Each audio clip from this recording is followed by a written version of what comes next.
The following journal excerpt was discovered by a surveyor for the U.S. Forest Service. If you have any information that may identify or locate the missing person in the case, please contact local or federal authorities. March 17th, 2022. I started hiking and backpacking with my father when I was around 12 years old. My mom passed away giving birth to me, so my dad was the only parent I ever knew. He did his best to try to keep me interested in things that typical little girls enjoy, but I never took to them. During the day, he worked as a store manager for an agricultural supply company, but on the nights and weekends, he worked on our small farm. He raised livestock to make additional income, as well as planted a few acres of corn. While this took up the majority of his day, he was careful to include me to make father-daughter time. Feeding cattle, mending fences, harvesting corn, and running the tractors became our evening routines. Over the years, our little farm prospered and grew. Dad was able to hire some additional hands, which freed him up for more leisure activity. I can still remember our first hiking trip. Dad surprised me with a new hiking pack and pair of boots. My eyes sparkled as he told me we'd be spending the entire weekend hiking and camping on a local trail. With how hard he worked, we had never had the time to take a trip of any kind that I could remember. A few scattered visits to family members in other states, but nothing like this. This was an adventure. He made me wear the boots while we worked on the farm that week to break them in. My mind raced with the possibilities. We had slept in the tent in the backyard dozens of times, but never in the woods. Thoughts of spotting wildlife, setting up camp, and the smell of eggs frying over an open fire filled every vacant moment of my day. And that's exactly how it went. It was magical. We spent 3 days hiking beside a rushing stream, sleeping under the stars, and cooking delicious meals on a beat-up iron skillet. Over the years, my tomboyish ways softened a bit, but my love for the outdoors never faded. Dad and I went hiking or camping at least once a month until he passed away 3 years ago. I still go as often as I can. It makes me feel close to him. Occasionally, I find myself talking to the memory of him as I sit around the embers of my burning fire. Last year, I started to develop an interest in ultralight backpacking. If you're not familiar, it's essentially long-distance hiking with the least amount of gear and weight possible. If you give me something to sleep in, something to sleep under, and something to cook with, I can live in the woods for weeks at a time. I still carry dehydrated food and water ration with me, but otherwise, it's bare essentials. 3 meals a day and enough water for 2 will get me started. The planning process always involves finding trails with available water sources. Boiling and bottling keep down on the amount of weight that I have to carry. My foraging skills are improving, but they aren't up to self-sustaining level quite yet. My work as a freelance writer lets me stay out on the trails longer than a traditional job, which has been a blessing. So, as long as I make it back to the old farmhouse 5 or 6 days a month, I can do enough work to keep the bills paid. Otherwise, you'll find me in the forest. I've been on the trail for 4 days now. This time, I'm planning to stay out a bit longer than usual. Typically, I aim for 5 days, but 10 is my target for this trip. I'm on a trail in the Appalachian mountain range and heading toward a waterfall that some backpacking blogs recommended. It should only take another day to reach, so I'll enjoy 2 days there before heading back. Time to set up camp for the evening. Lori. March 18th, 2022. So, I still haven't found the waterfall. I followed the maps I printed off before heading out. The first few days, everything looked exactly as it was described, but this afternoon the directions didn't seem to match up. I was supposed to cross a wooden footbridge earlier this afternoon, but when I reached the stream, there was no bridge to be seen. I thought about trying to wade through, but I still can't tell how deep the water is, and the stream is wider than I had anticipated. Seems like a bad plan, being out here by myself. If I get swept off or bogged down, I'm in trouble. Cell service hasn't been much of a help. After a few attempts to look at my whereabouts on Google Maps, I've given up. There is a bar of service, but the loading wheel spins like a tire going down the hill, and the map never loads. I wasted a lot of time by hiking back and forth on the side of the stream, looking for the bridge. Maybe it washed away. Some of those posts were from 2 or 3 years ago. The trail itself doesn't seem to receive much maintenance either. I'll give it another day of looking, but I'll need to head back soon. Food will start running low, and there hasn't been much to forage or gather. I'm bummed out, but it happens. If I don't find the falls this time, I'll give it another try in a month or 2. I'm feeling a little bit winded from all of the searching today, and it's getting dark. Better set up camp. Better days ahead. Lori. P.S. Setting up camp was quicker than usual tonight. I ended up stumbling into an abandoned camping spot. At first, I thought someone was still there. After a closer inspection, it's obvious someone left a lot of gear behind. 2 dry, rotting shirts hanging from a tree branch. A sleeping bag filled with dead leaves and animal droppings still sits by the stone fire ring. The fire ring came in handy. I usually have to set up one myself, but someone took care of that for me. There are even enough dried logs piled up to keep me from having to gather my own. But I'm still a little irritated that someone dumped their gear and bailed. Stuff like that was getting more common these days. It's a great way to mess up natural habitats. Like the world isn't full of enough garbage. March 19th, 2022. I didn't sleep well last night. It started to rain around 12 a.m., and I had only set up the sleeping hammock for the evening. The weather report before I sat out showed clear skies and no precipitation, so I hadn't tied a tarp overhead. Dad wouldn't have been that lazy. I should have listened to him. There was a lot of noise in the woods as well. A few breaking tree branches and rustling leaves. The wind didn't seem that bad, but I guess it was enough to cause some of the old tree boughs to give way and rattle on the forest floor. Some of the noises sounded almost rhythmic though. There was a handful of times I thought I heard a distinct rustling of footsteps in the leaves, but my mind must have been playing tricks on me. I even pulled out my night vision trail cam and scanned the area surrounding my camp. I didn't see a thing though, other than trees of course. Most of the animals in this forest bed down during the rain anyway. Not to say something couldn't have snuck away from its den for a midnight snack, but it wasn't a good night to be out and about. I should know, it took me nearly half an hour to secure a tarp over my hammock before I could get back to my waterlogged sleeping bag. My sleeping bag is still soaked. Hope it dries out before bed tonight. I'm not hopeful. On a high note, I found the bridge today. Looks like I decided to walk in the wrong direction. I walked about a half a mile past the point where I had originally run into the stream, and there it was, in all of its wobbly, splinter-filled glory. It wasn't much more than some crudely nailed planks supported by some logs settled into the stream bed, but it held up for me to cross it. I still can't decide if I'm going to try to make it to the falls this trip or not.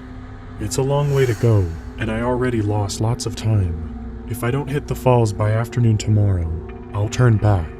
Don't want to get stuck out here without any food. Hoping for a dry night of sleep. Lori. March 22nd, 2022. What the hell is going on? 2 days ago, I turned on my phone to look through some pictures from the hike so far, and it was filled with photos I had never taken. I spent another day trying to hike toward the waterfall before I saw them. There were more than 40 pictures of me sleeping from various angles. I always sleep with the netting of the hammock zipped, but some of the pictures are of me with the zipper open. The dates on the pictures start on March 16th. Someone had been following me almost the entire time. A video on my phone from last night even shows someone taking dehydrated food from my pack and dumping them on the ground. Brown work boots grinding the food into the ground. You can hear them breathing like a marathon runner the entire time. The last picture was the worst. Whoever took the picture was holding a hunting knife inches from me. I'd been traveling for a day and a half with no sleep. When I found the pictures, I grabbed my pack and left my hammock and sleeping bag. I know I should have grabbed it, but I panicked and didn't want to stick around for another minute. Some nutcase in the woods is following me, and I'm at least 3 days from making it back to my car on the trailhead. That is, if I don't stop to rest. I told myself at first I would just walk non-stop until I got back, but I'm already exhausted. I've got to get some rest. Maybe I've lost them. To make matters worse, that crappy little wooden bridge was gone when I got back to the stream.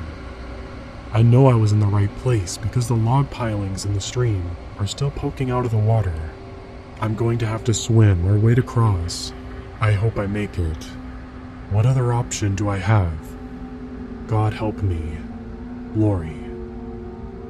March 23rd, 2022. Crossing the stream didn't go well. I tried to toss my pack to the other side, but it landed 2 feet shy and splashed into the moving water. I couldn't afford to lose the last bit of food I had, so I dove in and swam after it. The effort was more energy than I should have expended, but my options are running out. It's getting dark and I'm still at least a day away from my car. All of my clothes are wet and there is only enough food left in my pack for one more meal. I'm going to make it tonight and try to get a little bit of sleep. My phone is still out of service and I haven't been able to reach anyone for help.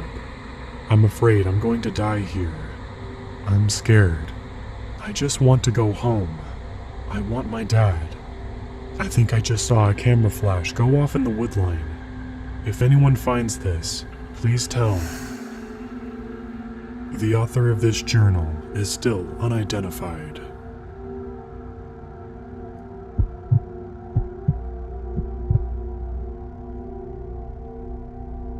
Have you ever heard of the Black Hill Forest? If you didn't, I can't really blame you. The aforementioned forest is rather obscure, but we're getting off subject. My background isn't of importance, nor is my name. However, what I can tell you is what I know about the Black Hill Forest. What it truly is. It's been 20 years since I found my way into the Black Hill Forest. 20 years since I saw things a person wasn't supposed to lay their eyes on, beheld beings best left unknown, and witnessed events even now I can barely comprehend and understand. This is the story of a 10-year-old boy who ventured into the Black Hill Forest.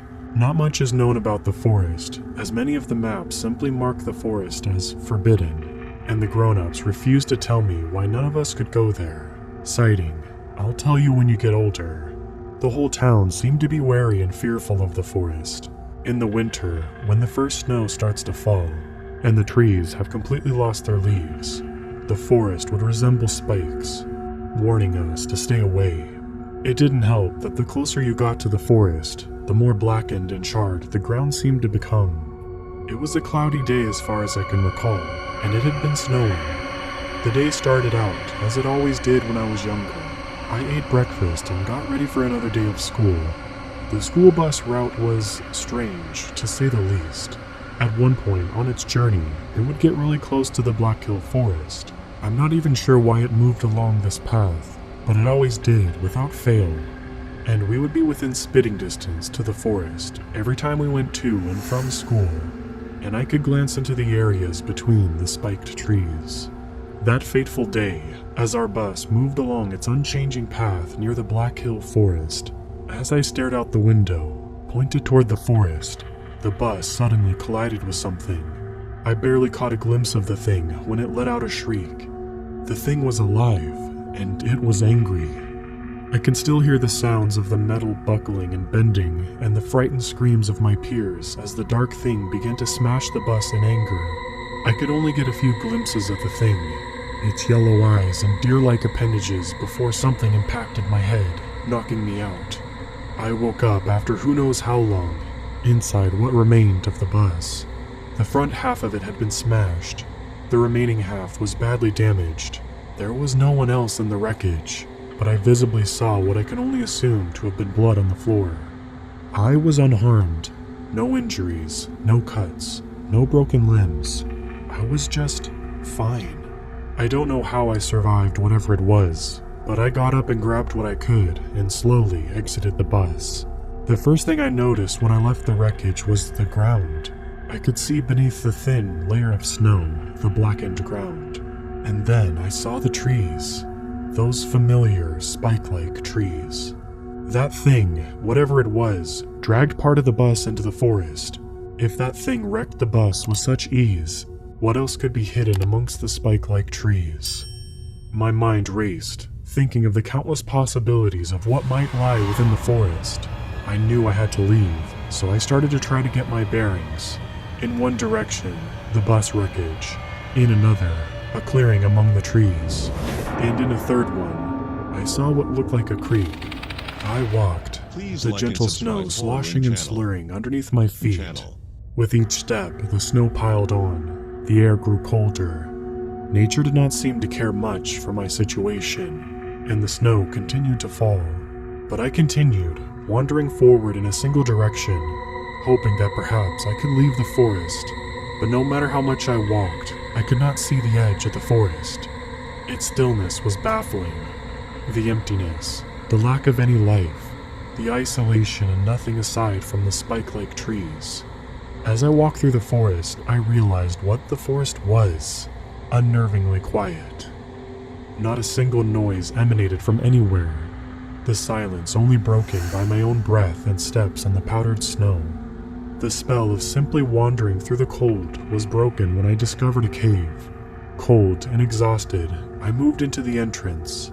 As I walked through the rocky formation, the damp, warm air of the cave welcomed me.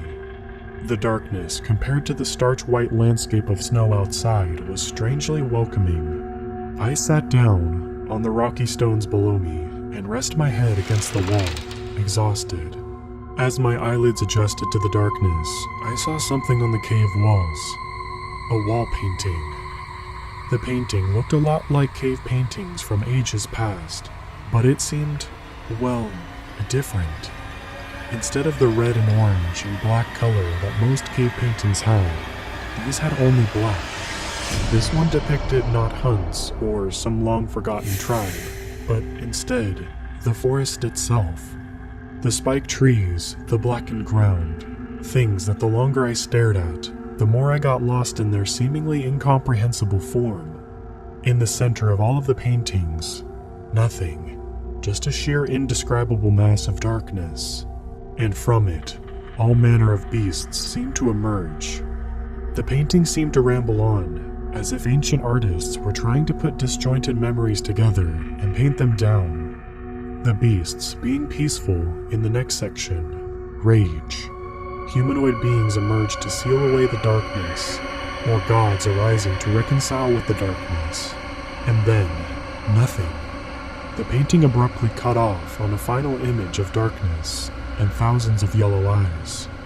As my mind was lost in the painting's majesty, I heard a rumble emanating from deeper in the cave. Then, yellow eyes peered out of the darkness. I couldn't make out its form, but it was big as the cave itself. I saw dark red, fluid-like liquid starting to form on the cave floor. It smelled of decay. I looked around, the thing's eyes fixed onto me as I was struck with fear. It let out an inhuman roar, almost identical to the roar I heard when the school bus crashed into that thing. Then I heard screams, but it sounded distorted, almost like it was mimicking dozens of the screams from the bus crash. The shadows started to almost dance as the thing started to move towards me. Without a second thought, I ran out of the cave, my tired legs nearly tripping on the uneven floor. As the snow sloshed under me, I turned back to the opening of the cave. I saw the thing dragging itself out of the cave, before letting out another great roar that shook the forest. In the sunlight, I could make out its form, and it didn't make any sense. Its body was decaying, portions of its skeletal structure visible, its skin as dark as the ground, its bones misshapen and twisted, and limbs. It was very deer-like, standing on its hind legs, all being completely worn out and beyond functionality. It was almost human. It was massive, its form casting a long shadow. It dripped a dark liquid substance that appeared as soon as it hit the ground. It shouldn't have been alive, let alone moving in such a state. No, how was it alive? I didn't wish to see any more and started running. With no sense of direction, no care for finding my way out, just getting away from that thing. I heard a deep, blaring roar loud enough to shatter glass. I recoiled in pain, my hands instinctively reaching for my ears. I turned behind me to see that thing dragging itself towards me. I heard trees falling down and crashing under the ground as I heard thundering steps of the beast. Its deafening, lonely roars as it chased after me. What was that? I cried at the top of my lungs as I ran between the mighty spiked trees. The beast knocked down the trees like they were nothing, their grand tall structures crashing under the ground with a great force and thundering crashes. It cut through the trees like a warm knife through butter. It didn't want to give up the chase, the hunt for me. It wanted me.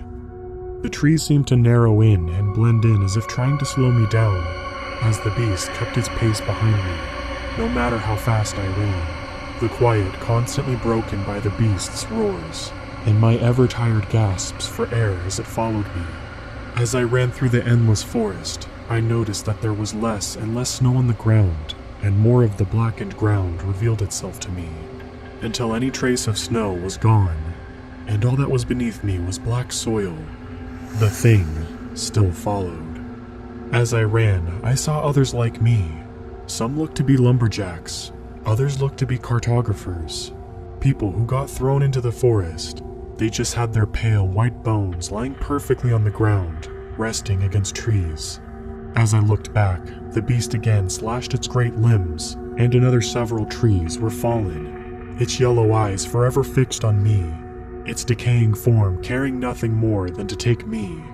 It dripped that same black liquid and produced the ever-familiar blaring roar. My legs started to give, and I felt as if I needed to collapse.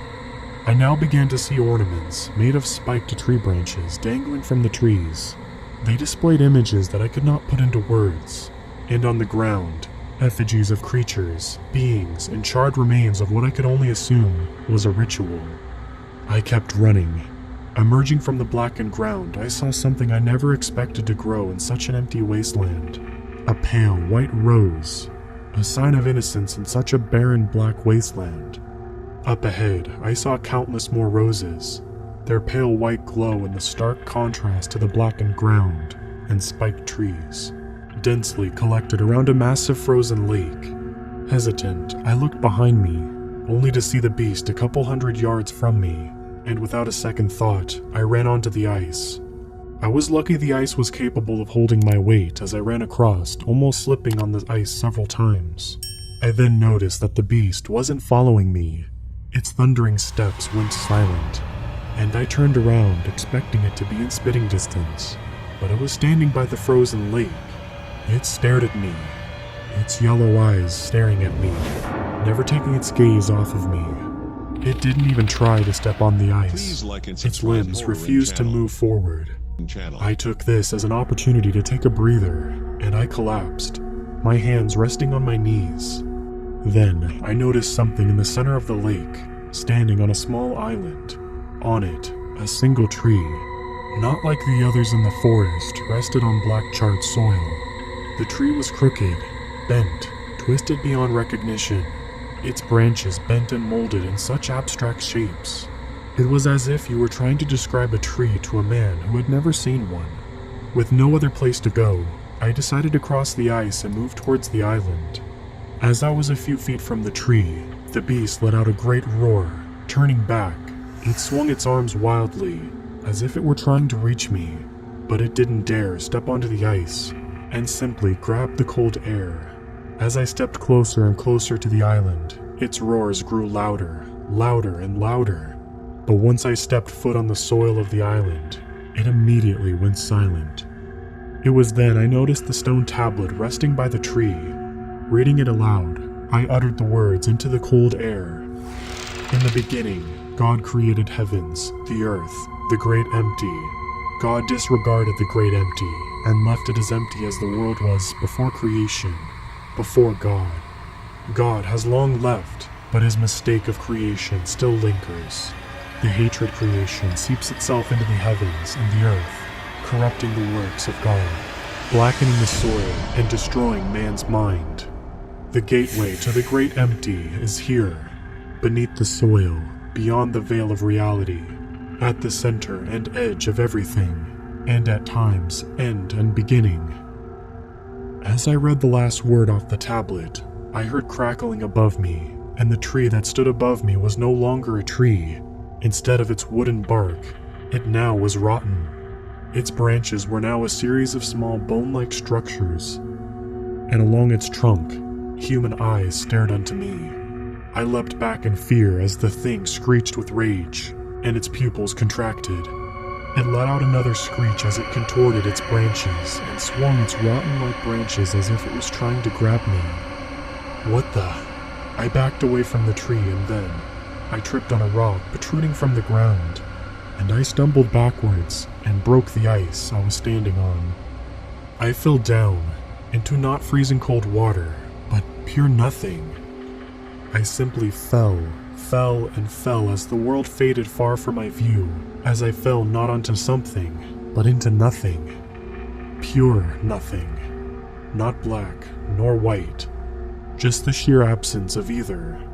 Do you know those sensory deprivation chambers? The ones that dull your senses significantly. If you were to enter them, I've been in a couple in the past year or so, just for curiosity's sake. They don't even compare to what the void was like. There was utter nothingness in the void. Time, space. The real world seemed to just blur as my ears picked up nothing. My body unable to feel anything, and my eyes unable to detect a single photon of light. That empty. It's enough to drive a man insane. I screamed, yelled, and cried into the darkness, but no sound emanated from my mouth.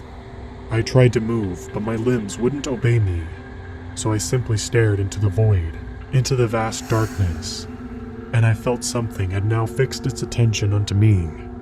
Its countless eyes, its formless form, its sheer darkness. It stared at me from the timeless, ceaseless void.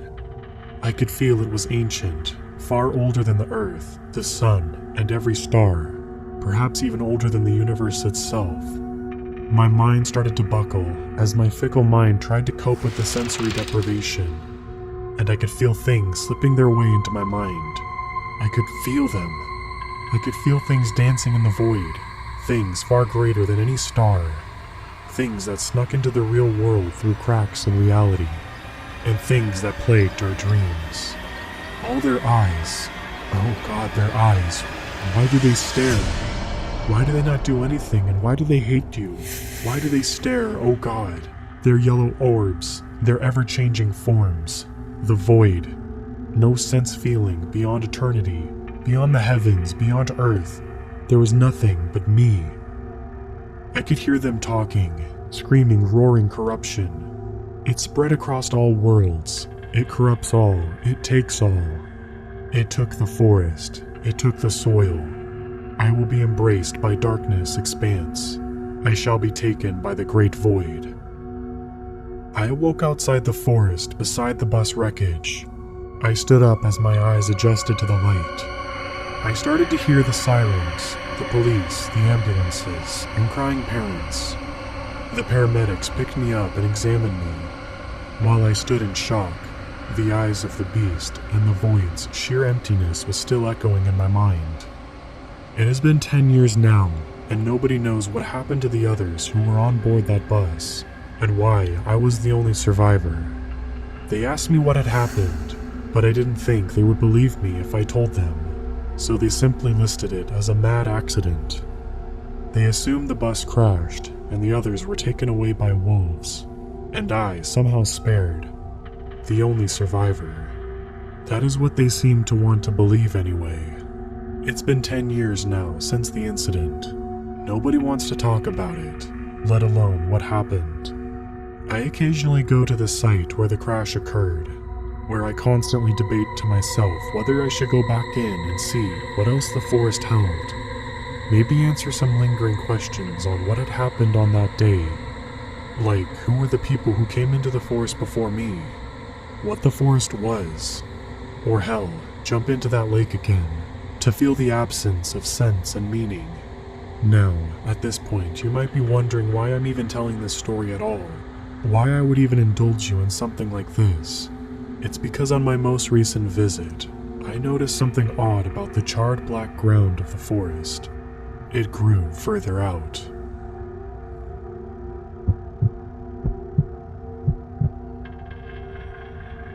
Tape 1. The Road. Alright, so my name is Grayson and I'm recording this for anyone that either wants to hear it, or anyone stupid enough to go into the Hagwood Forest. Go there at your own risk. You don't want to know what's waiting for you in there. Unless you do, then listen on. I'll tell you everything that happened to me. You can choose to believe me or just brush it off. Just saying. It was about 2 months ago. 3 of my friends and I wanted to go lodging in the woods for at least a week for a bit of downtime. Life had hit us hard the last few weeks and we just wanted a break. So, I decided that we should go to the Hagwood Forest and stay in one of the cabins for a while. They loved the idea and said that they would start getting ready the same day. After about 2 days, we were ready for the trip. Now, if you're listening to this, then that means you either know how to get there and how weird the drive here is, or you just found this on the internet. Just outside Johnsonville, Tennessee, down Week Drive for about 10 miles, then take 5 rights, 2 lefts, and you're there. I recorded the whole experience, so you'll hear some of the videos in the back while I'm talking. I'll stop now and let the video play out. We recorded it because it was one of the few times we ever got together and wanted to remember it. But now, we just want to forget it, but we never will. It started out like normal. We pulled our stuff in the back, got in the car. I started the engine and started to drive. A little after we started, I turned on the camera. Okay, it's on. Here we go, I said under a heavy breath. It's good to hang out with you guys again. It feels like it's been ages, James said with lots of excitement in his voice. Yeah, it's good to be back, James said shyly. James has never been one for talking. He's always been a bit of an introvert, but he opens up more around us, so that's good at least. I just hope we'll get to see some cool stuff while we're there, said June. June and I have been dating for about 2 years, and she was excited about the trip. I'm glad that she was, and it made the trip even more enjoyable. About 15 minutes later, we made it to the light outside of the Week Drive and stopped. There were no cars out at this time. It was about 7:25 in the morning. I stopped the car at the light, then I turned to tell everyone in the car. Alright, are we ready? I said with much excitement. You bet we are, said Matt, laughing. Only because I was doing this for a bit of fun before we started the longest drive into the forest. After a little banter, we started our drive. Now, if you are driving to the forest from the town, the speed limit is 45 down Week Drive. It would usually take about 13 minutes to travel 10 miles at 45 miles an hour. But it takes about 3 hours to get to the first turn that's 10 miles away. That's the first thing that we noticed on our trip. Hey, you said the first turn was only 10 miles, right? James mentioned. Yeah, I did, I said back. Well, it's been 2 hours since we left town, James responded. Everyone looked at their phones for the time. Holy crap, June exclaimed, recoiling backwards. Okay, I've been down this road plenty of times. It only takes about a half hour to get to the highway. I mean, how many miles away are we from the turn? Matt said with concern and confusion. 3.5 miles away. 3.5 miles away? I said, still confused all to hell. That's the thing about Week Drive. It only does this when you have the intention of going to the forest. An hour later, we made the first turn. Finally, Matt said with much relief. Okay, so 5 rights and 2 lefts, right, Grayson? James said. Yes, James, 5 rights and 2 lefts, I said back. Wait, that doesn't seem possible, June said in response. How can you do that without getting back to the same road? And that's the thing about the journey. It may not make sense, but you'll get there anyway.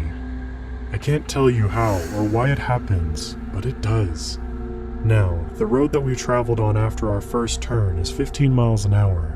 It gives you a great view outside the car windows as you drive along. Hey guys, it's 5 o'clock, James said with a hint of anxiety in his voice.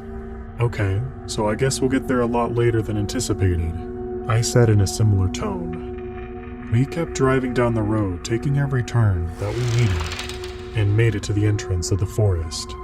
We turned into the small parking area, and there was no one else in the lot. Nice, we have the whole place to ourselves, I said with more enthusiasm than I thought I had in me. We then started unloading our items from the car, clothes, bathroom stuff, and all the other things that you would need. Hey guys, I said. Yeah, James responded. Do you see that in between the trees over there? I questioned. The camera focused in on the spot. What I saw was a large dark figure in between the trees. It was about the size of half the tree it was standing next to. It was staring directly at me. As it did, it slowly wrapped one of its arms around the tree and opened its hand to expose 7 long, sharp fingers. The rest of its body was perfectly blending in with the dark shadows of the forest. Its eyes were yellow, almost glowing slightly, but I had a feeling that they were not lights of hope, but something more sinister. That's when Matt walked up next to me. No, nothing but the shadows of the trees and the trees themselves, he said. I looked back and it was gone. I kept a footnote on the thing I saw and went back to unloading, with the now apparent feeling that we were being watched. Tape 2. A mystery stirs. It was James who first saw my unease on our walk. The leaves on the path crunching underneath our steps. The cold breeze moved through the trees. I had been looking around randomly a bit more quickly than the others, and also allowing the camera to follow my eyes so I could capture everything. Hey man, you okay over here? He asked. Yeah, I'm fine. Just a little on edge, that's all. But he could tell that I was more than that. I knew that James was very observant. He notes most things around him. As we walked down to the cabin, we take in the forest air and smell pine and oak. Then June, who was in the front, stopped. Soon, everyone else. I walked up next to her to see what she was looking at. It was a small deer standing in the path eating some grass. But she looked frightened, so I looked past the deer and saw what she saw. The same figure from before. Everyone else saw it too. So now I know I wasn't crazy. In a small whisper I said, I told you I saw something back there. All of us were frozen, not making a single sound or movement as we watched the deer eat grass, and the thing stood a good 30 feet from the deer. We waited about a minute. My camera pointed at the deer and the thing, in plain sight, past it.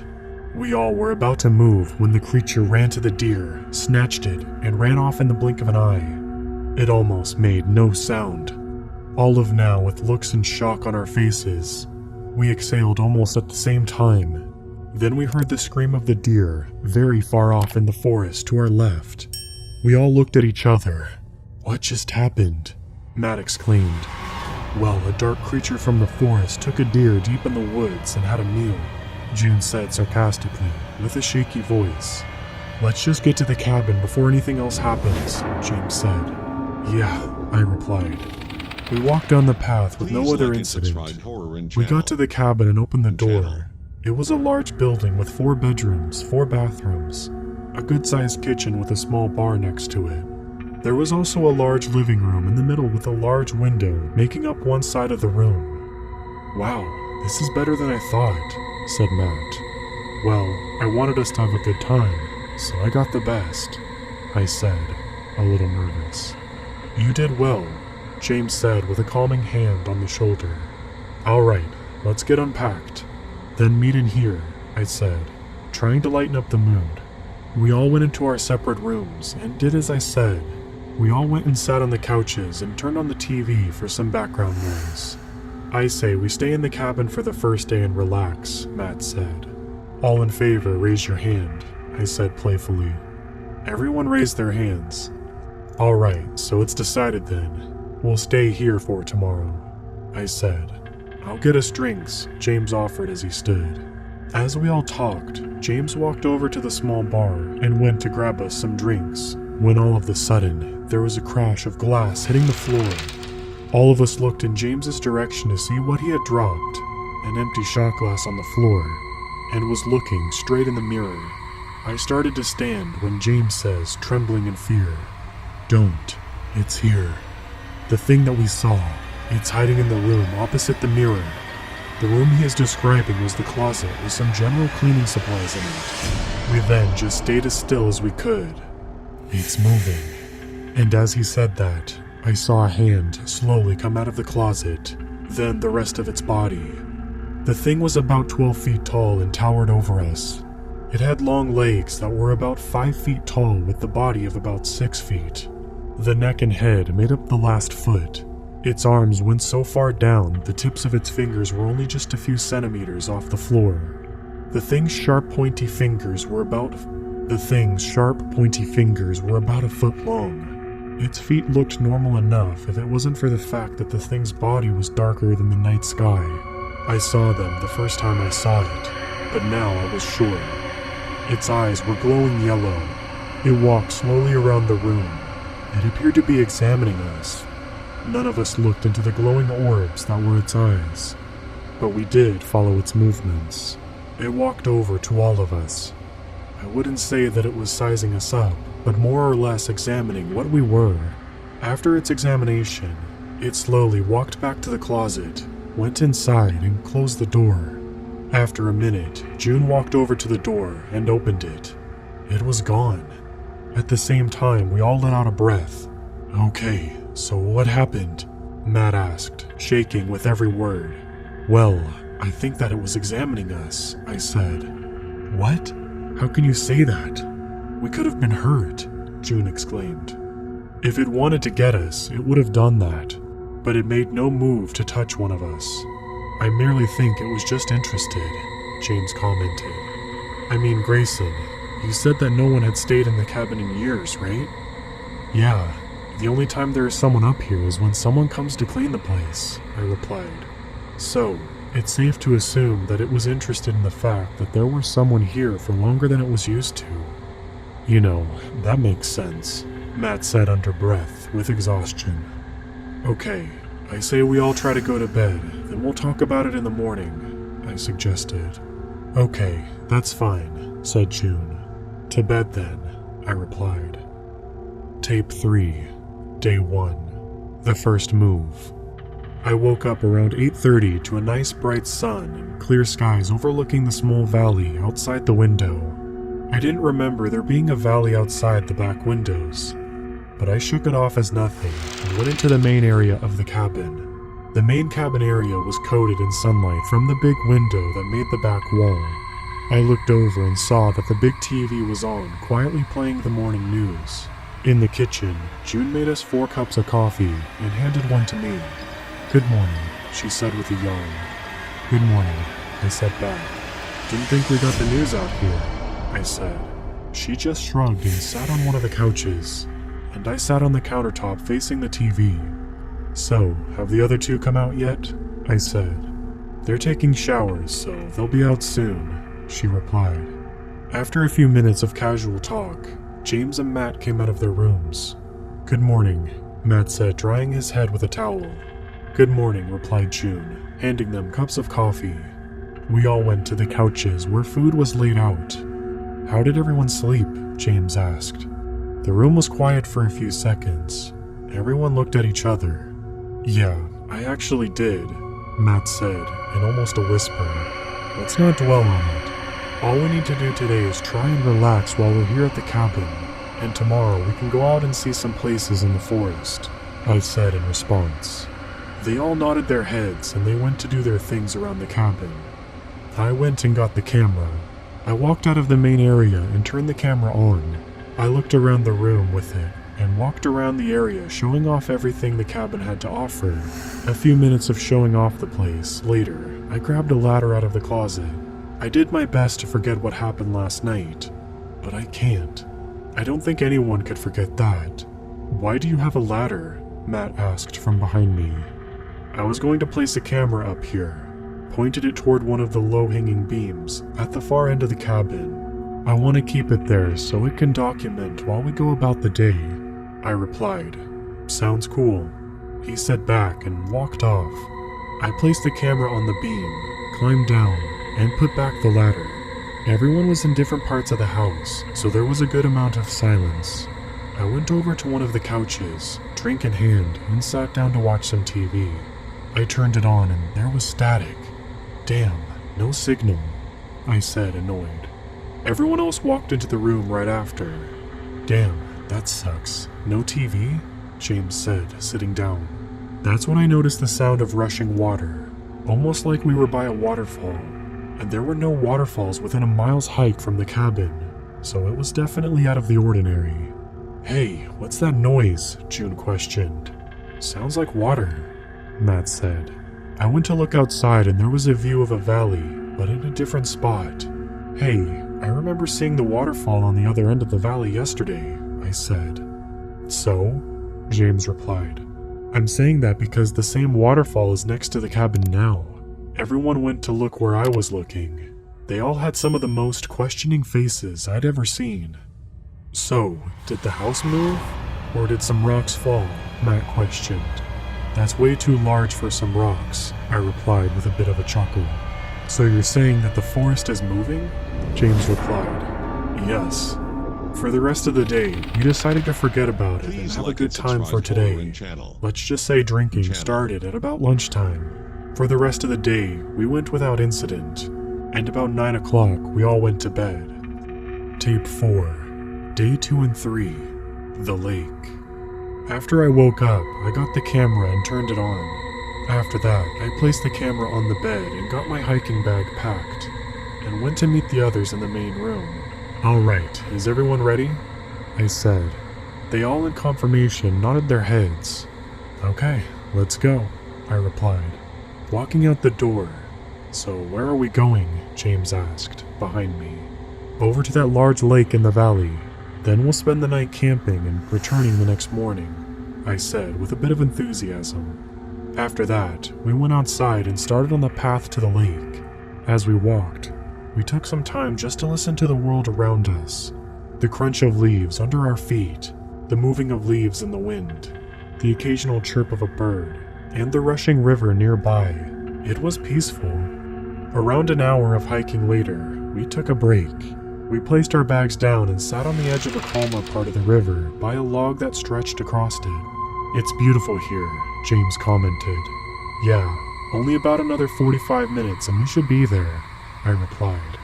We all got up, put our backpacks on, and started walking again. The hike in total was about 3 miles long.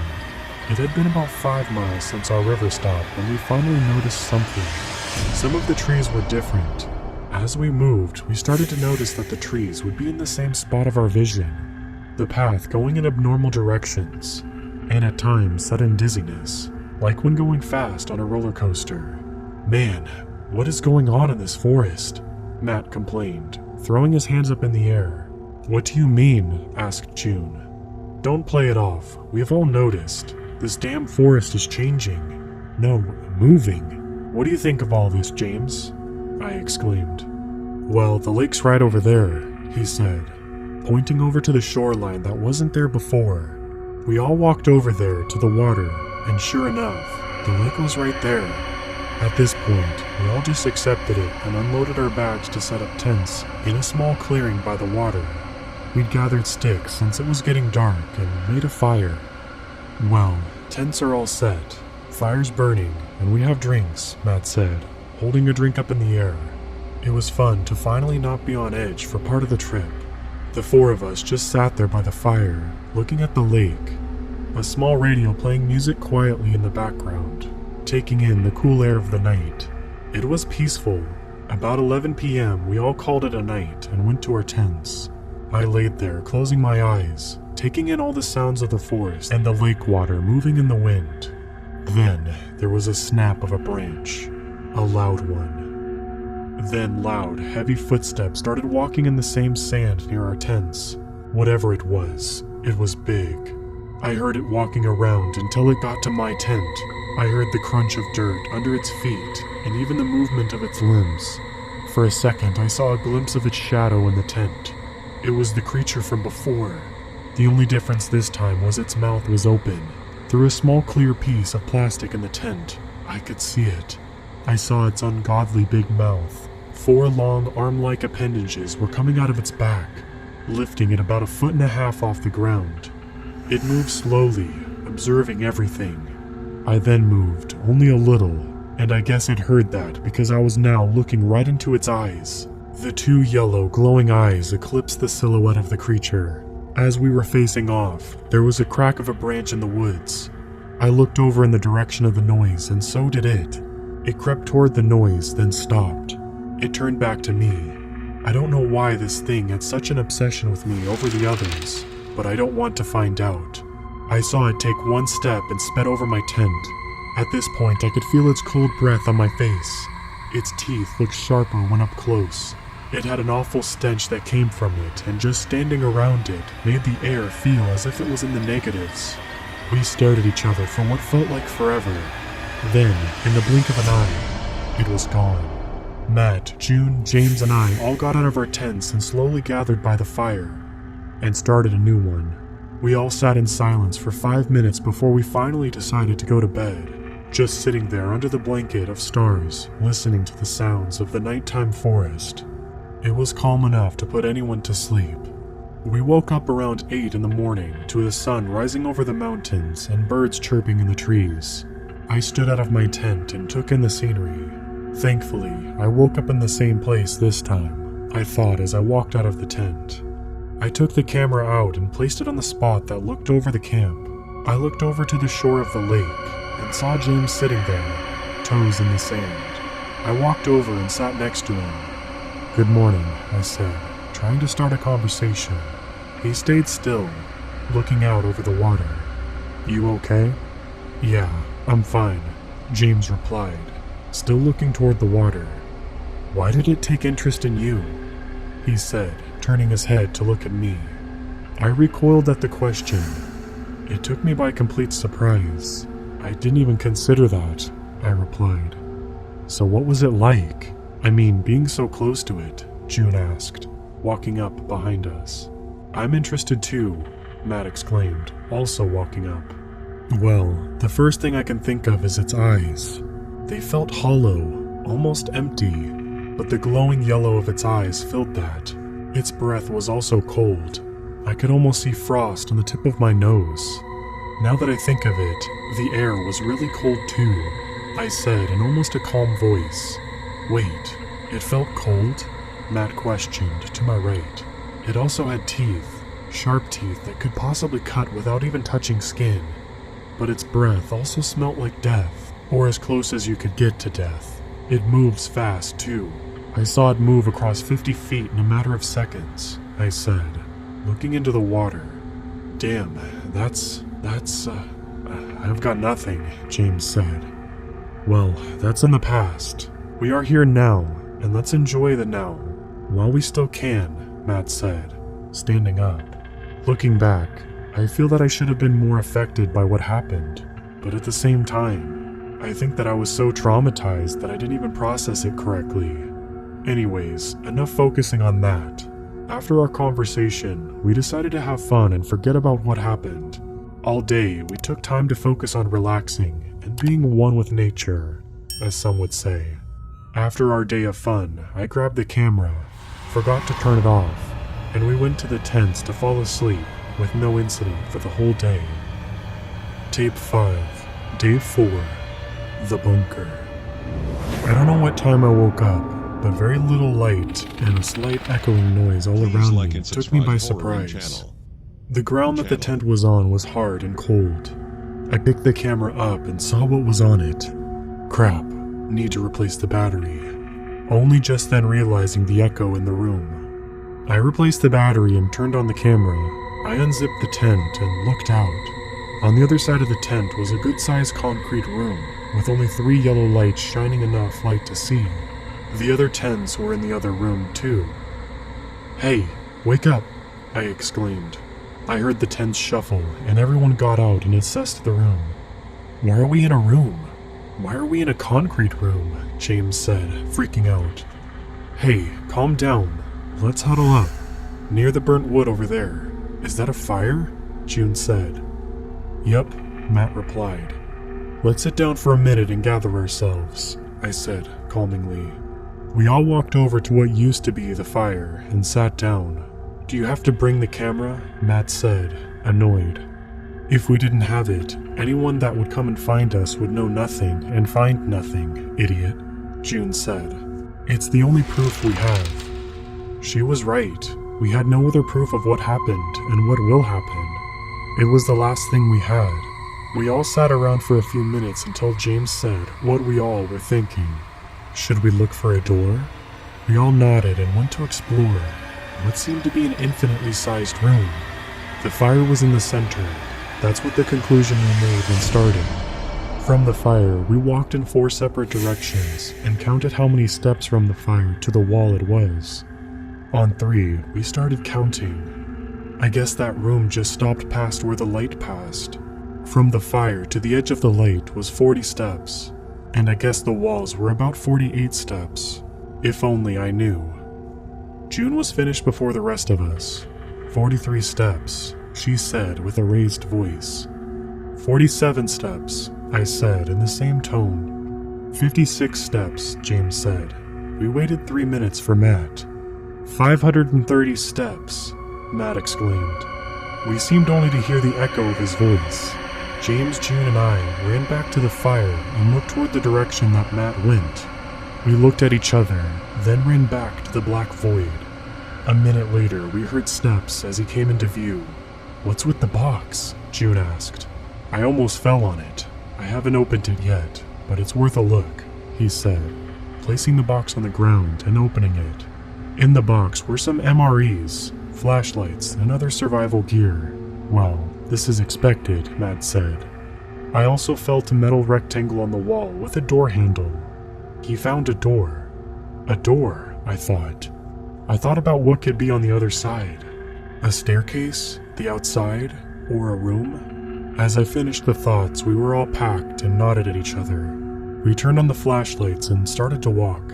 For the first minute of walking, it was just black. Then we saw the door. We stopped just before the thing.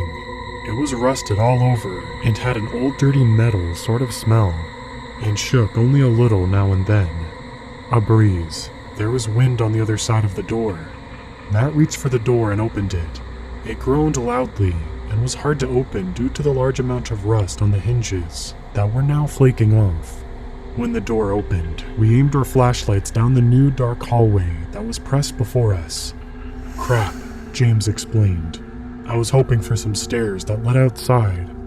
Let's go, I said, taking the lead down the hallway. We stayed silent while walking down the long dark hallway, keeping quiet out of fear to see if we could hear anything. There were doors on either side. We tried them all, and none of them would budge, not even any sign that they would move. About 10 minutes later, the hallway widened into a large room. We aimed our flashlights around to reveal more of the room. A light dripping sound of water hitting a puddle on the ground echoing through the room. It was longer than what our flashlights could light. We could see 2 pillars holding the ceilings up and 2 more at the edge of the light. Hey, 2 of you, go to the other side of the room and shine your lights back at us, I said. Why? Matt asked. So we can see the room, duh, June said back. She and James went to the other side and placed their lights to the floor, pointing up. Matt and I did the same. The lights reflected off the walls, illuminating the room with a faint glow. We all took a minute to take in the surroundings. 4 pillars kept the ceiling from falling. Small coffee tables and chairs lined the room. Old vintage machines were placed on one of the walls. A sign above the door said bathroom. Next to the other door was another hallway. On the last wall there was a large window that looked into a room that we couldn't see, but there seemed to be a faint red glow far into the distance. What kind of place is this? James questioned. It looks like some sort of break room, I said.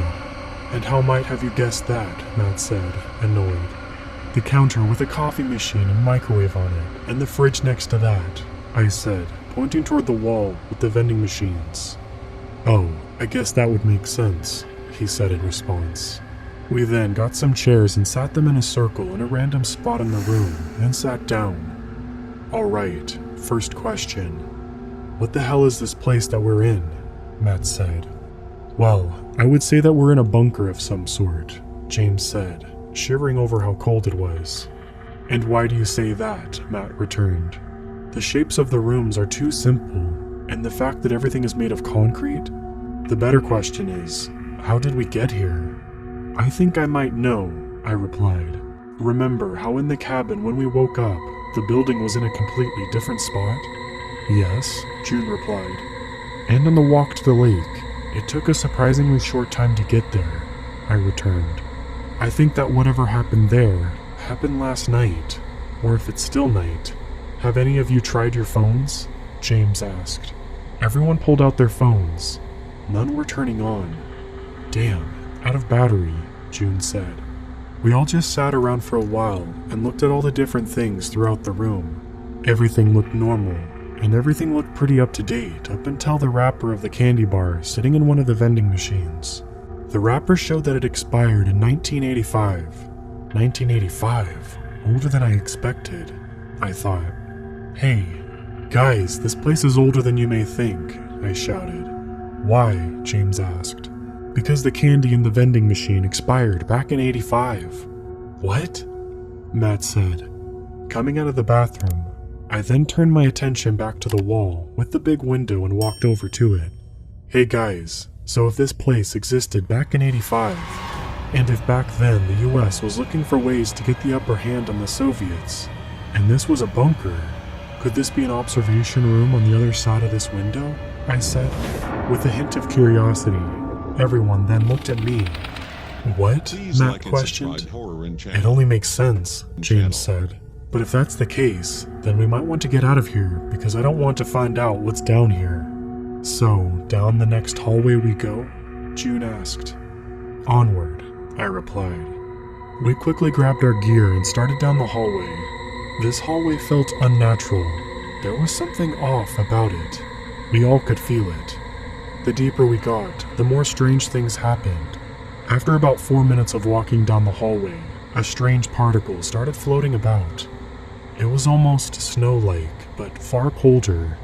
On each side of the hallway, the doors started appearing. We took our time to investigate and show as much as we could on camera. Some rooms just had an operating table, a light, and a set of tools on a small table. Interrogation rooms? About 7 minutes into our walk, deep fog started to set in. The air started to get hard to breathe in. What the hell happened here? June asked. I don't know, but I think our government bunker theory has been proven, James replied. We walked some more until we came to a 4-way intersection of hallways. Well, isn't this perfect? 4 directions, 4 people, Matt said. No, we're not splitting up, I said. That's the last thing that we need to do. We stick together, I said sternly. They recoiled back with surprise on their faces. I'm sorry, I just wanted to have a nice vacation. Hey, we'll make it through this, and afterward, we'll have an interesting story to tell, James said, placing his hand on my shoulder. Now let's get out of here. The wall with the window was on the right side when facing the hallway from the room, so we went right. Down this hallway, there were larger doors that led to full-on operation rooms, cold storage rooms, and decontamination rooms. The place was a maze, a labyrinth of hallways and rooms of the same stuff. It was more of the same until we found a stairwell that went down farther than we could see. We looked up and saw a sign that said, lower levels, officers and higher-ups only. Tape 6, the lower levels. Even they keep secrets from themselves, James said, looking up at the sign. What do you mean? I asked. What I mean is that even if you're allowed to work in this place, you don't really know what's going on here. We all took a second to look around what might be down here. I shivered at the thought of going down there, but we all had been exploring for hours, and there didn't seem to be any way up, so this was our only option. We looked at each other for reassurance, that we all agreed and started down the stairs.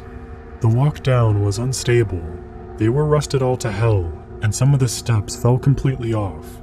Most of them just fell on the stairs below, but one fell down the middle shaft and we decided to listen. We waited and waited to hear it hit the floor below, but we heard nothing. It must be so far down, the echo didn't reach us, I thought. After that, we moved more carefully. It was only after 35 minutes did we make it to the bottom. At the bottom, we found the step that fell, and a door. A door with a faint red light shining through the fog. So, there is power here, June said, anxiety filling her body. The light kept blinking on and off. An alarm, I thought. With me still taking the lead, we walked forward. More particles floating in the air started appearing. Open doors on either side of the wide hallway. All of the rooms made for different experiments. What the hell were they doing down here? Matt said. Hey, I found an office over here, I exclaimed. They ran over and we entered the room. It's clean, I questioned. I can't breathe in here, June said. Well, at least the light works, Matt said, flicking on the light. With the light on, the room revealed to be a conference room. A large table sat in the middle with 11 chairs surrounding the table. There was also a projector on the far end that faced toward a large white surface on the other wall. Stacks of paper were all over the room. Large filing cabinets lined the wall, filled with folders. I took in a deep breath of clean air in the room and walked over to the table. The others joined me, and we all sat down to rest. James reached for the folder that was laying in front of him on the table. Dark creature, James read aloud. What? Matt asked. What this folder says, James replied. He proceeded to open the file and start taking out papers. Research documents, analysis papers, official reports, and pictures. Most of the pictures and papers described what we had seen above ground. A tall, dark creature with glowing yellow eyes. We all got to James's side of the table, and he gave us each some papers. Origin unknown. Appears in old cave writing and native carvings. The natives referred to it as a dark creature that is not part of our natural order and does not belong here. I read aloud.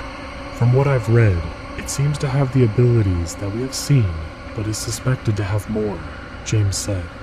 Mine says that its blood is an extremely good energy source, and that 1 gallon could power New York for almost 15 years, June read. We looked over to Matt to hear what his paper said, but he seemed to be covered in fear. His eyes wide and muscles tensed up, but breathing almost calmly. Mine says that they found where it came from by looking at ancient writings in the area and found a door to another world, he said. I'll explain the rest to you. What they found behind the door was a world that was dark and cold. Dark clouds covered the sky. A purple hue covered everything, and vibrant red lightning would trace the sky at random points. Dense forest and old vacant cities that had been destroyed. Large mountains surrounded the valley that the door opens to.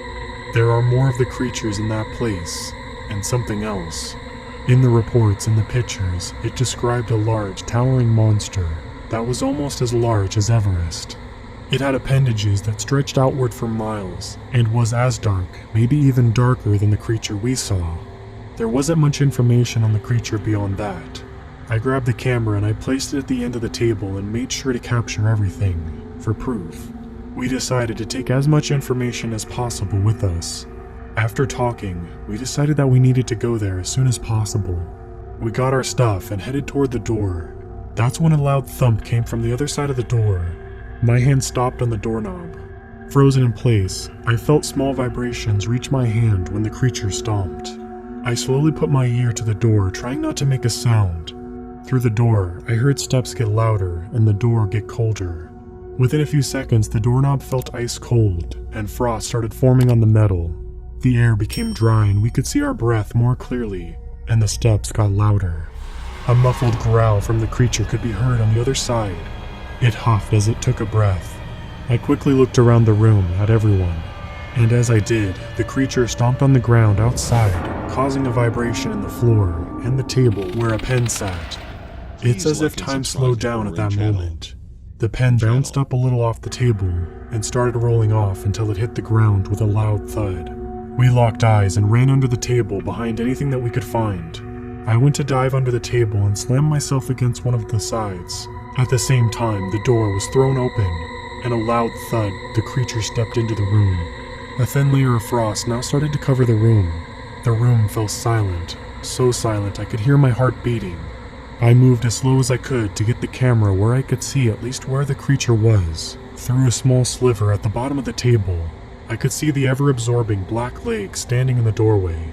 I could hear the deep, gargling growls of the creature scanning the room. A crackling, fleshy sound filled the room. Then 5 more limbs touched the ground and lifted the 2 original legs. The new limbs slowly take steps around the room. The steps sounded more like needles being stuck into the ground. Its joints sounded like they were breaking with every joint. I go to look over to my left and see James's eye through a gap behind some of the cabinets. His eyes were wide with fear, looking back at me, his mouth covered by his hands to not make any noise. One of its legs stepped down onto the ground, startling both of us. James kept his eye on me. Another leg stepped down in front of us, and the creature started to bend down. The crunching sounds of it moving almost made me nauseous. Before the creature's head got down to our level, I mouthed to James, "Play dead." I quickly set the camera down and made myself look limp. I held my breath in, closed my eyes and waited. Only from the camera do I know what happened in that moment. For me, all I could do was listen. Its head was now down at our level, its glowing eyes scanning for any movement. It first looked over in the direction of James, looking over every detail for any sign of life. It must not have seen anything because now it had its eyes on me. It slowly moves forward, as if it's being cautious so as not to provoke a dangerous animal. Its eyes scanned every inch of me. I could feel its cold breath on my face and smelled the god-awful stench coming out of the creature. It slowly started to move away, keeping its eyes locked on me. I did my very best not to move. I could feel my joints starting to hurt just by trying to stay still. Its head eventually left the underside of the table and lifted. Once I heard the cracking of its bones as it was starting its way back up, I opened my eyes and let out a long, silent breath, almost coughing due to the particles in the air. I looked over at James, who I could see past the thing's bony legs. He looked back at me and let out a sigh of relief, then immediately breathed back in when one of the legs moved and stomped on the ground. The creature made sort of a hellish chirping noise as it explored the room. The stomps of its feet vibrated the room, shaking everything. A pencil or pen dropped on the floor. The creature stomped over to it, making a growl of disappointment once it found the item. It lost interest in the item and walked to another area of the room. As it did, I slowly took off my bag and tried to find something heavy. I landed on a heavy metal water bottle. I took it out of the bag and crawled over to the edge of the table. I looked out and saw the door, the lightning peering into the room, fog filling the space. I arched my arm and tossed the bottle into the hallway. The bottle hit the wall and onto the floor of the hallway, with banging the metal to concrete. The bottle made a few loud banging sounds that echoed down the hallway.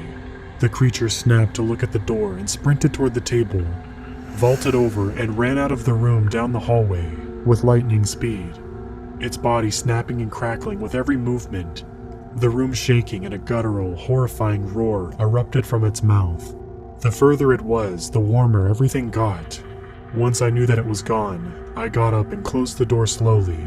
"Hey, it's clear," I spoke, looking around the room. James walked out first, looking around. "That was smart," James said, walking up to me. Matt and June walked out from where they were hiding. "Dang, that was something," Matt said, walking to me and James. June walked up and hugged me. I patted her on the back and she let go. "So what now?" she asked. "Now we get out of here," I said. We all fixed our packs and I placed my hand on the cold metal door handle. "Here we go," I said, opening the door. When the door opened, there was silence. Total, absolute silence. I poked my head out and looked both ways, shining my flashlight with it. The only thing that I saw were objects floating in the air, the fog and lights blinking slowly in rhythm. I took a few steps into the hallway and signaled the others to follow. Once everyone was in the hallway, we started to walk back in the direction we were going, in the same direction as the creature. Tape 7. The Creature in the Tree. We walked for who knows how long, down never-ending hallways and large rooms meant for various purposes. The dust was almost an inch thick on every surface. We found a large barracks a few hours into the walk. I turned on the camera and started recording.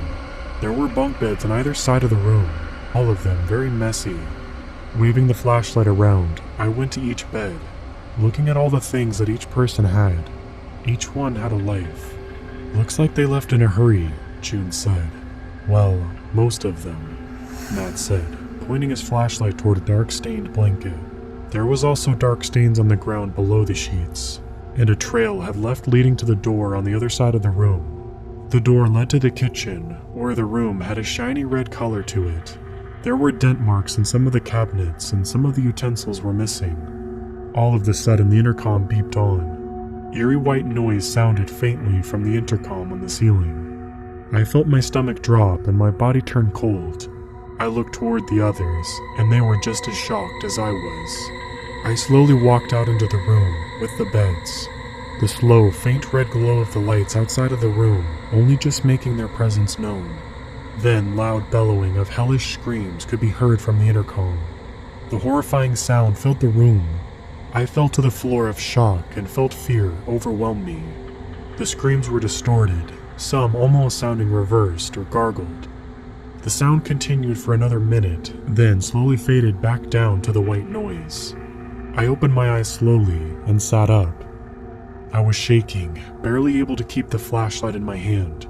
The camera tipped over after dropping it. Facing me, I looked toward the kitchen. Matt, June, and James all looked at each other and looked at me. "What the hell was that?" James said, shaking out of fear. "I don't know, but I think we need to get out of this room. Something tells me that we just heard where the screams of the people were in this room," I said, trembling still. "Yeah, good idea, Grayson. Let's keep moving," Matt said, standing, almost falling. I got up and walked towards the doorway. I moved my hand onto the doorknob and turned it slowly. I poked my head out to make sure everything was clear. I looked right, just fog. It was clear. Please like and subscribe. I looked left. Also fog. Red-tinted fog, but it was clear.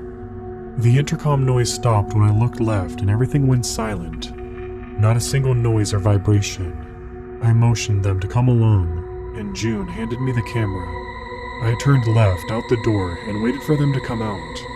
We walked for a few minutes down the same-looking hallway before a faint noise could be heard. It was muffled and echoed past us in the other direction. It sounded almost like yelling or moaning of a whale. I still can't place it. I felt the sinking feeling return and looked toward them. Matt looked almost as pale as snow, and James's eyes were almost as wide as golf balls. I then looked at June. She had the same expression and kept going, flashlight and camera in hand. As we walked down the hallway, the noise only filled the area more and more. We walked a little more and found a turn at the end. I turned the corner and the flashlight went out, but the other flashlights were still on. I walked back around the corner and the flashlight was turned back on. "Oh crap," I said, under my breath. I looked back at the others. "Why did this have to be us?" Matt said. "What do you mean, Matt?" asked June. "We were just trying to have a good time and now we're going to be lost in this bunker concrete that we can't find an exit to," Matt said, pushing his hands to his face. "Hey, listen, we're not going to stay lost down here," I said, placing my hand on his shoulder. "Let's go and get out of here, okay?" I said. "Okay," Matt responded, standing up. I looked toward everyone and walked back around the corner and the flashlight turned off again. All I could see in front of me was black and the occasional fading in and out of red light. The sound coming from down the dark hall. I stayed still for a good, felt like an eternity until I took my first step. Then the next, and the next. The others still followed behind, all of us doing long breaths to keep as calm as we could get. All there was now was a faint red glow of a red light through the fog, the sounds of our footsteps and breaths, and the faint louder noise down the hall. We could have turned back, but there would be no point in doing so. We don't even know where the creature is, so we continued. The more we walked, the louder the noise got. After a while, the sounds of our footsteps changed. It sounded like we were stepping in some squishy material. The ground was slippery and my shoes were wet. The air got stuffy, but still, it felt cold. I went to feel the wall, and it felt like touching uncooked chicken. A substance was dripping from the walls and ceiling, and I swear it felt like there was a pulse moving through it. We moved along until... "Ow," I said. "What?" Matt asked, in a sudden panic. "I ran into a wall." I felt around to my left and found a wall. I looked over to my right and saw a large red light coming from the fog. The sound that we have been hearing was almost deafening now. It filled the room and made the walls vibrate. We walked toward the light and entered some large room. The light in the fog lit up some of what was surrounding us. We looked back into the hallway and saw that the hallway's floor was covered in remains. The wall of the room that connected the hallway was dark gray concrete and had symbols carved into them. As we looked, a shadow appeared on the wall, and we turned around. There was something in front of the light. The creature. It was looking in our direction. We quickly ducked down and walked out of the light. From the dark, we saw the silhouette move and search, making those familiar noises it makes. We stayed absolutely still. We watched it scan its surroundings. It totally focused, not bothered by anything, not even the deafening hellish yelling. I heard Matt go to move, and a rock slide under his shoe. It felt like time had slowed down. I looked over at the creature, who was already looking in our direction and starting to move. I turned my body to move, dropping the camera on the floor. I kicked off and tossed myself towards Matt, the creature moving faster than what I could see, and before I knew it, I hit the floor where Matt was. June and James were in shock, still frozen, not moving, not breathing. They looked over to me and I to them. Tears slowly fell down their eyes and mine. We knew what just happened, but we couldn't let it stop us from getting out. We couldn't. The horrific noise stopped and we looked over to the light. Nothing. Total silence. We couldn't even hear if the creature was in the room. We didn't even know how big the room was. I grabbed the camera and made sure it was still recording. I looked over to them. They did the same. We looked back over to the light and heard the intercom system turn back on. The same white noise playing through, and the red light starting to flicker. I stood up and the others did the same. I took one step at a time, walking towards the light. June and James following just right behind, all of us making sure not to make a noise. After about 45 steps, we reached the light. It was just a light. We looked down at it for a second, only for it to turn off. The intercom turned off as well. Pitch black surrounded us, and the only thing that you could hear was our breathing. We made no moves. The only thing that provided light was the camera. I slowly held it up to my face and pressed the night vision button. The camera went dark for a second, then switched to night vision. With the camera, I could see the edge of the room, the only thing being that edge almost a quarter-mile away, the other wall too. I looked up at the wall to the left of the door and saw a window, the window from the room we stopped in. Then I looked over to the wall opposite the hall. There was a large tree thing in the center of the room, larger than I think any known tree. I quickly threw over my backpack and grabbed my flashlight. I pointed it at the direction of the tree and turned it on. The fog helped illuminate the room. The tree's shadow made it seem bigger somehow. It was dark, almost perfect black. It had thin lines of purple substance coming from a large door-looking opening at its base. We started walking toward it. The ground turned from concrete of the room to an almost soil-like substance. Once we were a good 500 feet from the tree, the muffled yelling came back. Only this time we knew where it was coming from, the hole in the tree. We walked closer and began to see purple flashes of light coming from the upper area. Through it, there was a forest clearing that led out to a large grouping of destroyed buildings in the background. Above us, in one of the branches of the tree, we heard a growl, then smaller branches snapping as the creature was charging toward us. It then jumped and landed on the ground between us and the door. Its tall, lanky body and glowing eyes now walking toward us. The muffled yelling still coming from the door was still unknown, but it was still walking towards us. It stopped 4 feet from me and leaned forward. I was now staring directly into its eyes, and in them, I saw only death, pain, and suffering. It raises its left hand and touched my forehead with its cold finger, and everything started to fade. I feel myself hit the floor. I hear 2 muffled screams and 2 others hit the floor. Then everything fades to black. Tape 8. Home. The next thing I know, I'm laying in the cabin. Both June and James are there too. I hear the muffled noise of a door being kicked in, and I see blurry figures looking at June and James, and one comes to me. They try to say something to me, but it's just muffled. I try to get up, but I can't. Then everything fades to black. I awake to the sounds of a heart monitor to my left. I open my eyes to see if one of them works. I look over to the window on my left. It's sunny. I see clouds moving across the sky outside. I see the sign too. Knoxville Hospital. I take a look around the room and see my camera on the desk to my right. I pick it up and open the screen. I look in the files and see everything is still there. I go back to the camera and press record. I place it on the table and look back and see June and James waking up on the couch. "Hey, how do you feel?" June asked, placing her hand on mine. It felt cold, almost metal. "Well received," I responded. "How long have we been here?" I asked, looking out the window. "About a week and a half," James responded, walking over. A doctor walked through the door, sat down and rolled over to the side of the bed. "Well, look who's awake," he said. "All right. As far as we can tell, you aren't really damaged anywhere. Well, except your left eye. I'm sorry to say that you won't be getting that eyesight back. But your eye is now a deep purple," he stated, waving a pen around. "Anyway, you'll be able to get out of here by the end of the day and go back home. You'll also be prescribed medication. You'll need to take them when needed and not take them with alcohol," he said. I looked over to him. "What do you mean my eye is purple?" I asked. He picked up the mirror and held it to my face. There were scars all over my left side. My eye was slightly faded, but definitely purple.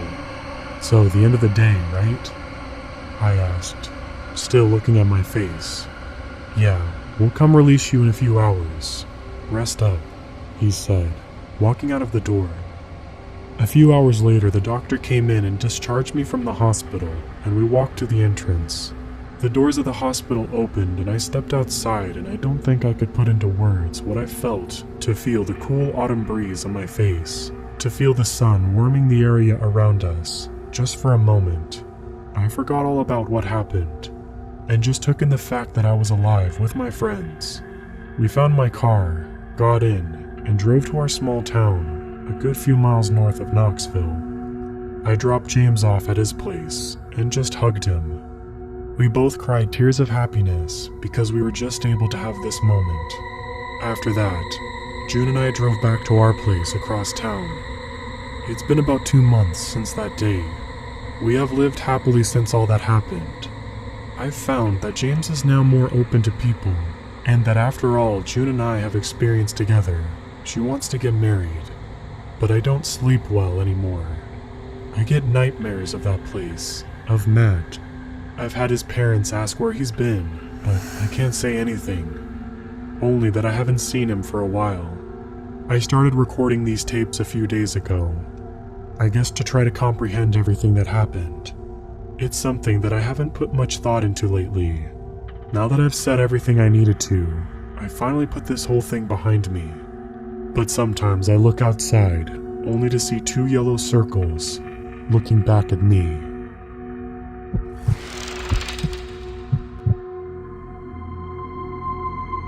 I hated campfire stories growing up. My parents made me go to summer camps where people who couldn't stand their kids ditched them. Why bother having kids if you couldn't stand to be around them during the summer? My parents told me it was for enrichment, whatever that meant. Make friends, get to know people, have a good time. Well, nothing is good about being forced to sit by wood smoke while getting poked by mosquitoes. All while some idiot named Counselor Todd told a cheesy campfire story. Worse was when cool Counselor Chadley accompanied on his guitar. Anyway, as I said, I hated these stories growing up.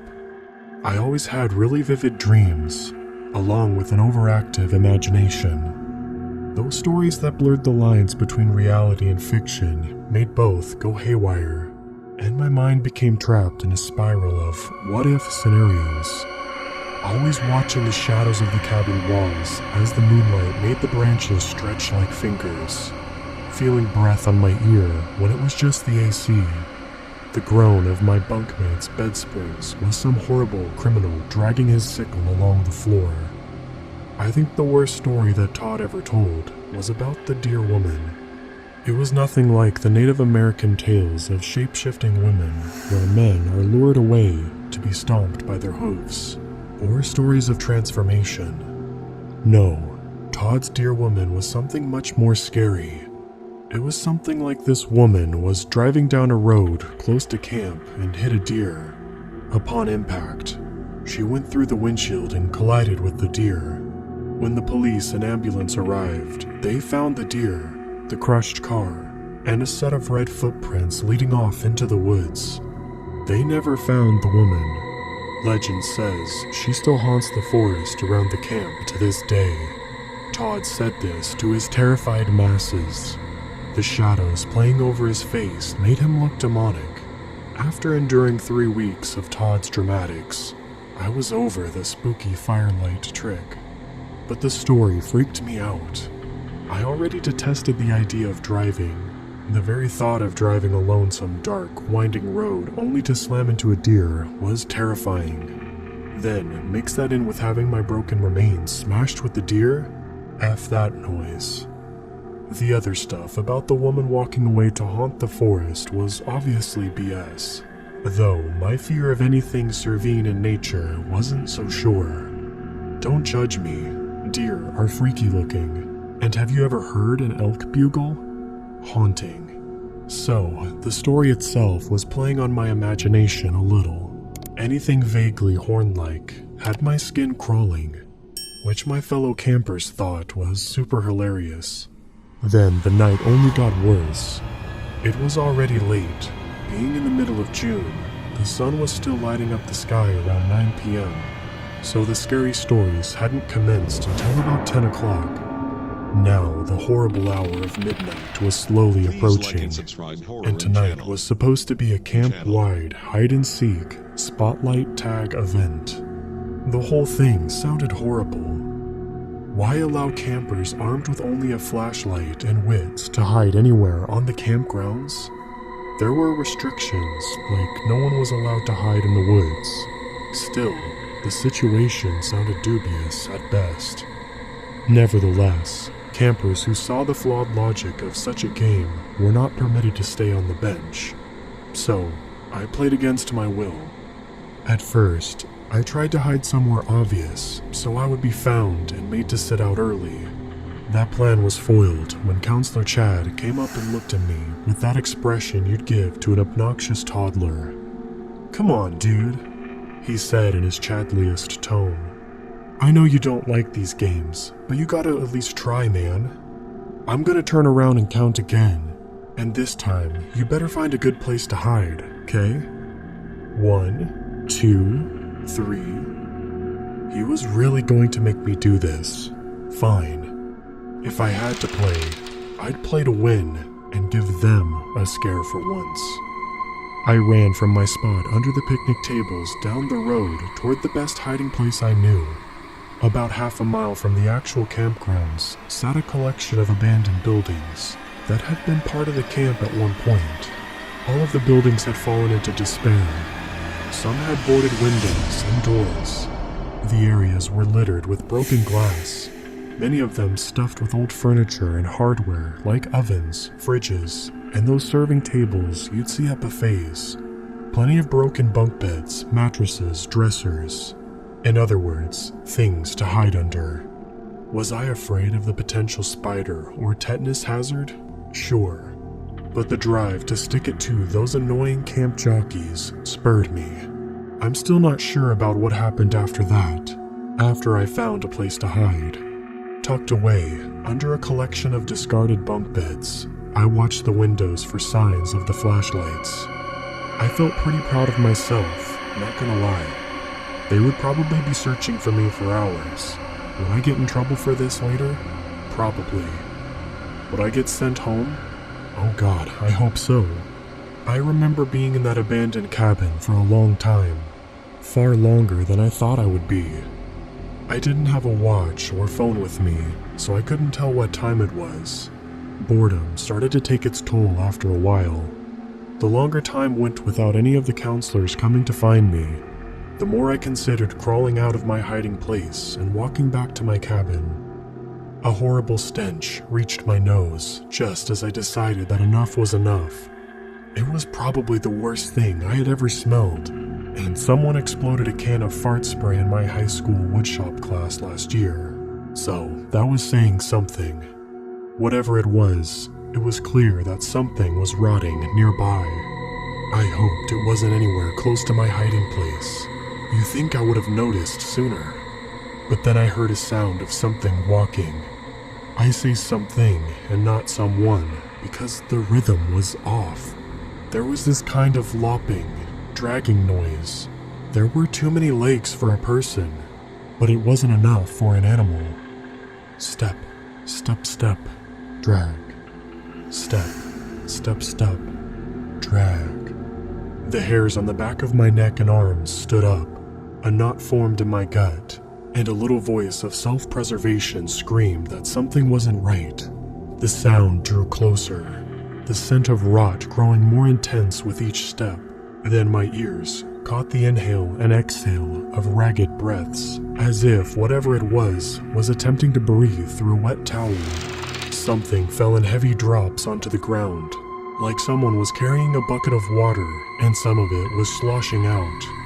Then there was the buzzing of flies. As I stared out the window nearest my hiding place, I could see a black cloud swirling in the moonlight. Not long after, a shadowy figure stumbled into view. My mind whirled to place the jumble of shapes and forms into some kind of order. The thing appeared to be humanoid in the way it moved, but I saw a set of massive, deer-like antlers and a slender animal face sitting on top a long, twisted neck. S'more-flavored bile rose in my throat as my eyes picked out strips of hanging meat through the dirt-covered windows. As the thing lumbered to the cabin door, I forced myself to be still, forced my breathing to be silent, forced my bladder to not go in terror. The creature pushed the door open. Its dreadful, dull creak filled the air like the last groan of a wounded animal. Step, step, step, drag. Step, step, step, drag. It lurched and lumbered across the floor, carried by two broken humanoid legs and one deer leg trailing behind. The stench from earlier hit my nose with a force that nearly made my stomach revolt. Red bile dripping from the dislocated jaw onto the floor. Shadows enveloped the creature's face, but I knew it was looking for me. This couldn't be real. Monsters and things that searched for kids in the woods didn't exist in real life.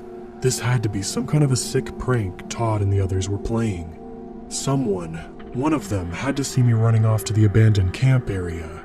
They got all dressed up and covered themselves in whatever foul-smelling spray this was to scare me. They knew how overreactive my imagination was and were messing with me.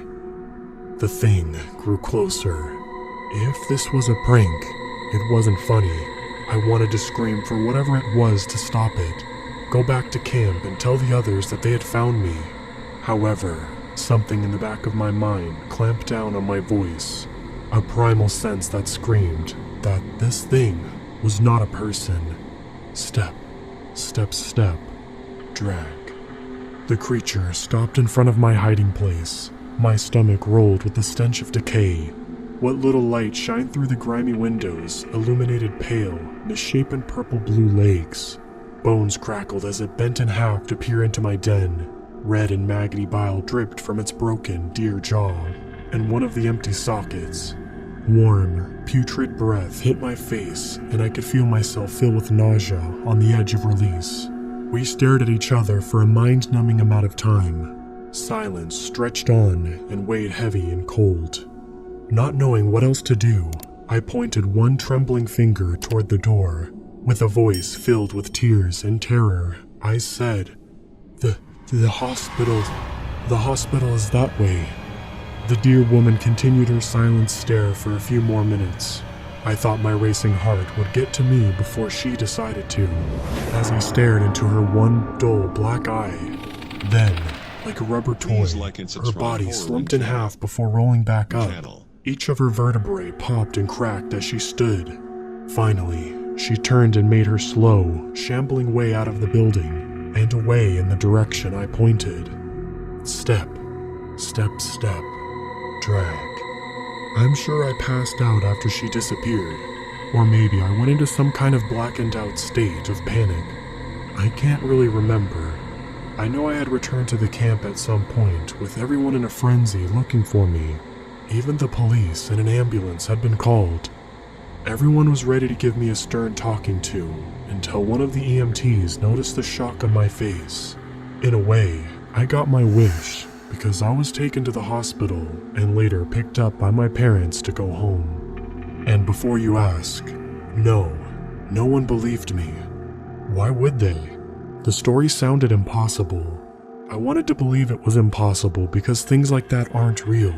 They only exist in stories told around dumb campfires to susceptible imaginations like mine. So, now that you've heard my story, who wants to play hide and seek?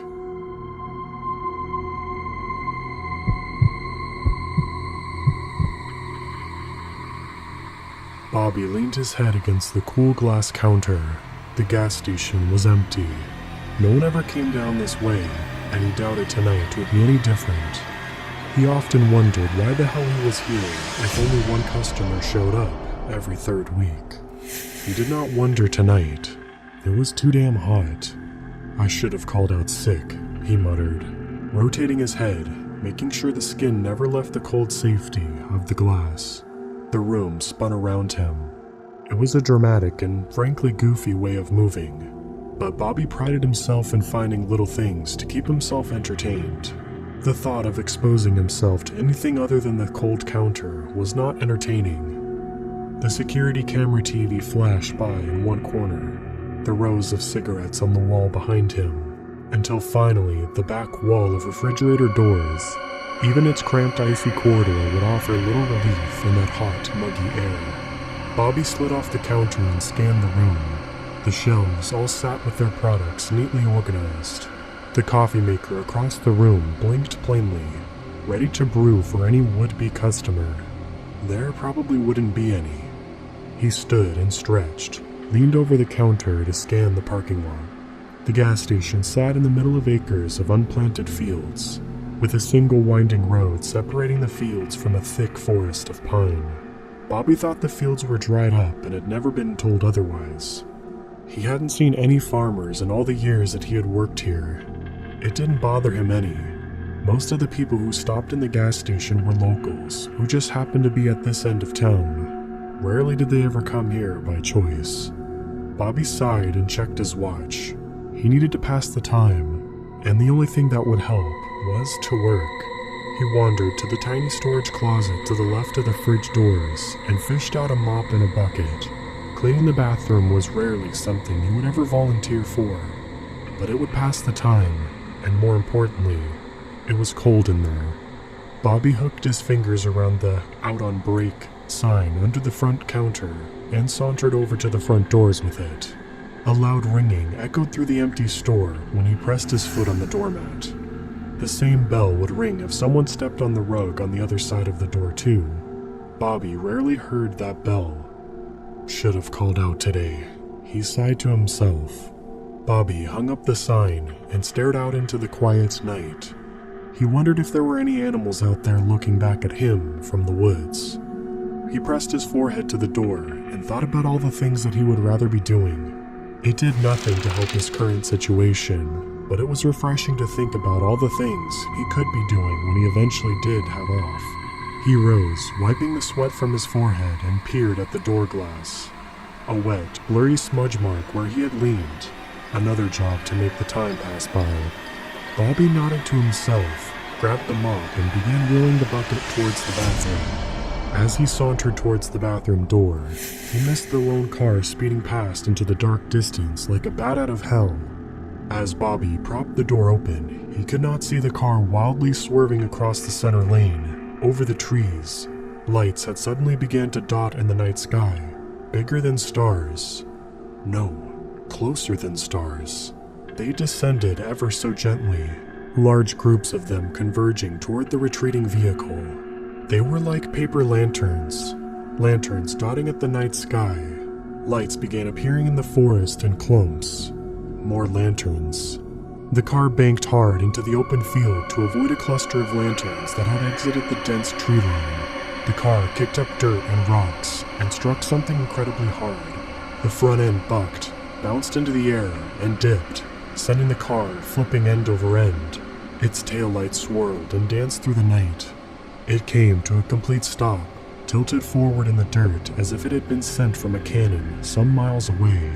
Because Bobby was wiping down the bathroom mirror, he did not see the man crawl from the wreckage, screaming, waving frantically at the gas station. The lanterns began to convene above him, slowly descending from every direction. The man noticed them and began sprinting, yelling louder. Bobby could not hear him over the mop going back and forth across the cool bathroom tile. The lanterns froze in place. They surrounded the man now. Then, one by one, they broke the huddle in a mad dive. One got the man in the back, sending him rolling through the dirt. He flailed. The lanterns converged. One dove for his head, attaching itself, the light inside pulsing. The pulse slowed, dimmed, then gently warmed to its original brightness. Gently, it rose into the air, and the man with it. His weight seemed to make it difficult for the lantern, but his feet were no longer touching the ground. He jerked and spasmed. His arms rose, then fell weakly. His feet kicked, then dangled, levitating from it fully now.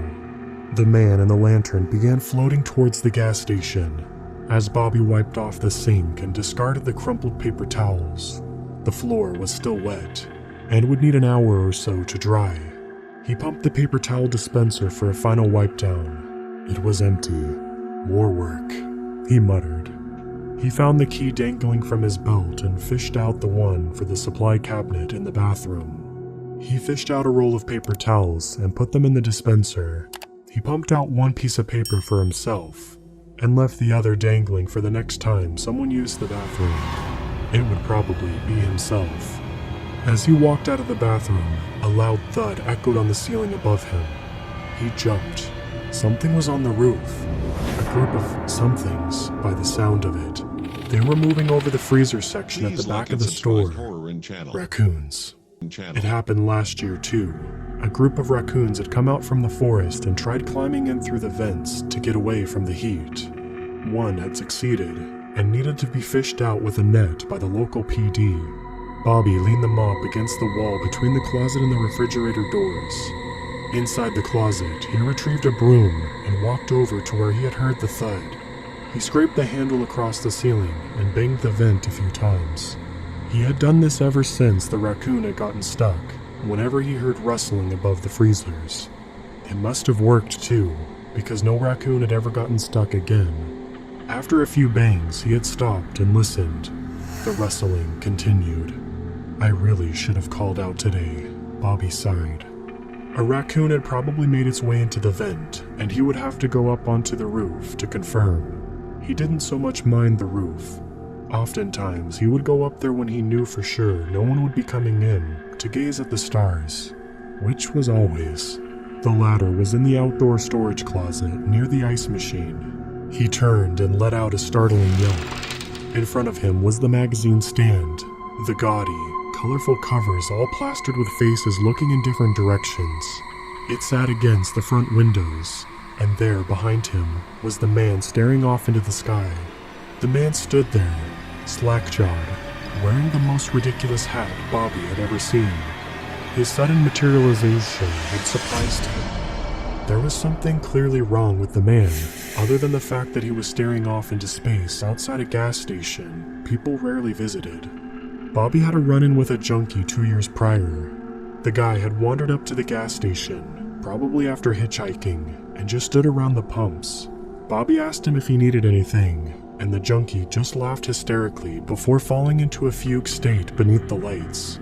Pete, the local PD officer working whenever Bobby did, was usually asleep in the station, or watching TV turned up way too loud. Bobby had to call 4 times to get a hold of him. Bobby took 2 steps forward and froze. There was definitely something wrong with the man. Now that he was closer, Bobby could see his jaw twitching up and down, as if he was trying to make words. He was twitching, and his eyes were almost rolled back into his head. Not to mention, he had a nosebleed, the ear facing the window, and a small trickle from the corner of his mouth. Before darting for the phone, something in the distance caught Bobby's eye, the smoldering wreck of a car. Wonderful, Bobby thought, and dashed for the phone behind the counter. As he rounded it, he scowled. The scratching had gotten louder above the refrigerators. The raccoons would have to wait. He ducked under the front counter to retrieve his phone from its charger and dialed the station. "This is Pete," Bobby's phone. "Hey Pete, it's Bobby down at the gas station." "Hey Bobby, what can I do for you?" Pete mused. Bobby could hear the TV on in the background. "Pete, I'm gonna need some help over here. Looks like a real bad car accident off England Way in front of the station. Driver is here wandering around. Looks pretty beat up. He might be on something too." "Ah, really?" Pete muttered. Bobby could hear the seat he was in creak as he sat up. "Yeah, you may want to get on the phone with the Myers in case anything in the field catches, and definitely Zach for the tow. Plus, I think there's a raccoon in the vent again, so bring a net." "And the kitchen sink?" Pete asked, and hung up without another word. Bobby plugged his phone back into the charger. He grabbed the first aid kit nestled in the corner near his charger's outlet and shuffled over to the front door. The man was where Bobby had left him, still staring absently at the sky. He was facing the opposite direction, and Bobby couldn't help but stare at his hat. It was more like a plastic bag, really, but it had the most fantastic light display coming from inside, like a warm glow. Come to think of it, it looked an awful like a lantern you'd release over a lake with a candle inside. Bobby had done that once as a class project in grade school. Bobby wanted to help the man, but didn't want to get any closer if he was on something, so he rapped his knuckles on the door's glass pane. "Hey," he shouted. "Hey, do you need help?" The man turned towards him, but Bobby shuddered. There was something off about the way he turned. Not like a person turning around, but more of a rotation, like a cake on display down at the bakery. It reminded him of his Aunt Carol's Lazy Susan that let her turn the TV to face wherever she was in her living room. "Do you need help?" The man didn't move. He had clearly heard Bobby since he had turned so strangely, but he was making no real indication of responding to, or even understanding what Bobby was asking. "Come on, man," Bobby whispered. Then it caught his eye. The car was still tilted forward, like a weird fence post in the distance, but there were lights dancing around it. Not like the ones you saw if you rubbed your eyes too hard, but more like those lanterns. He squinted. There was at least a dozen around the car floating aimlessly. He spotted one in the corner of the parking lot, then 2 more at the pumps. He tilted his head and could make another floating past the corner of the building.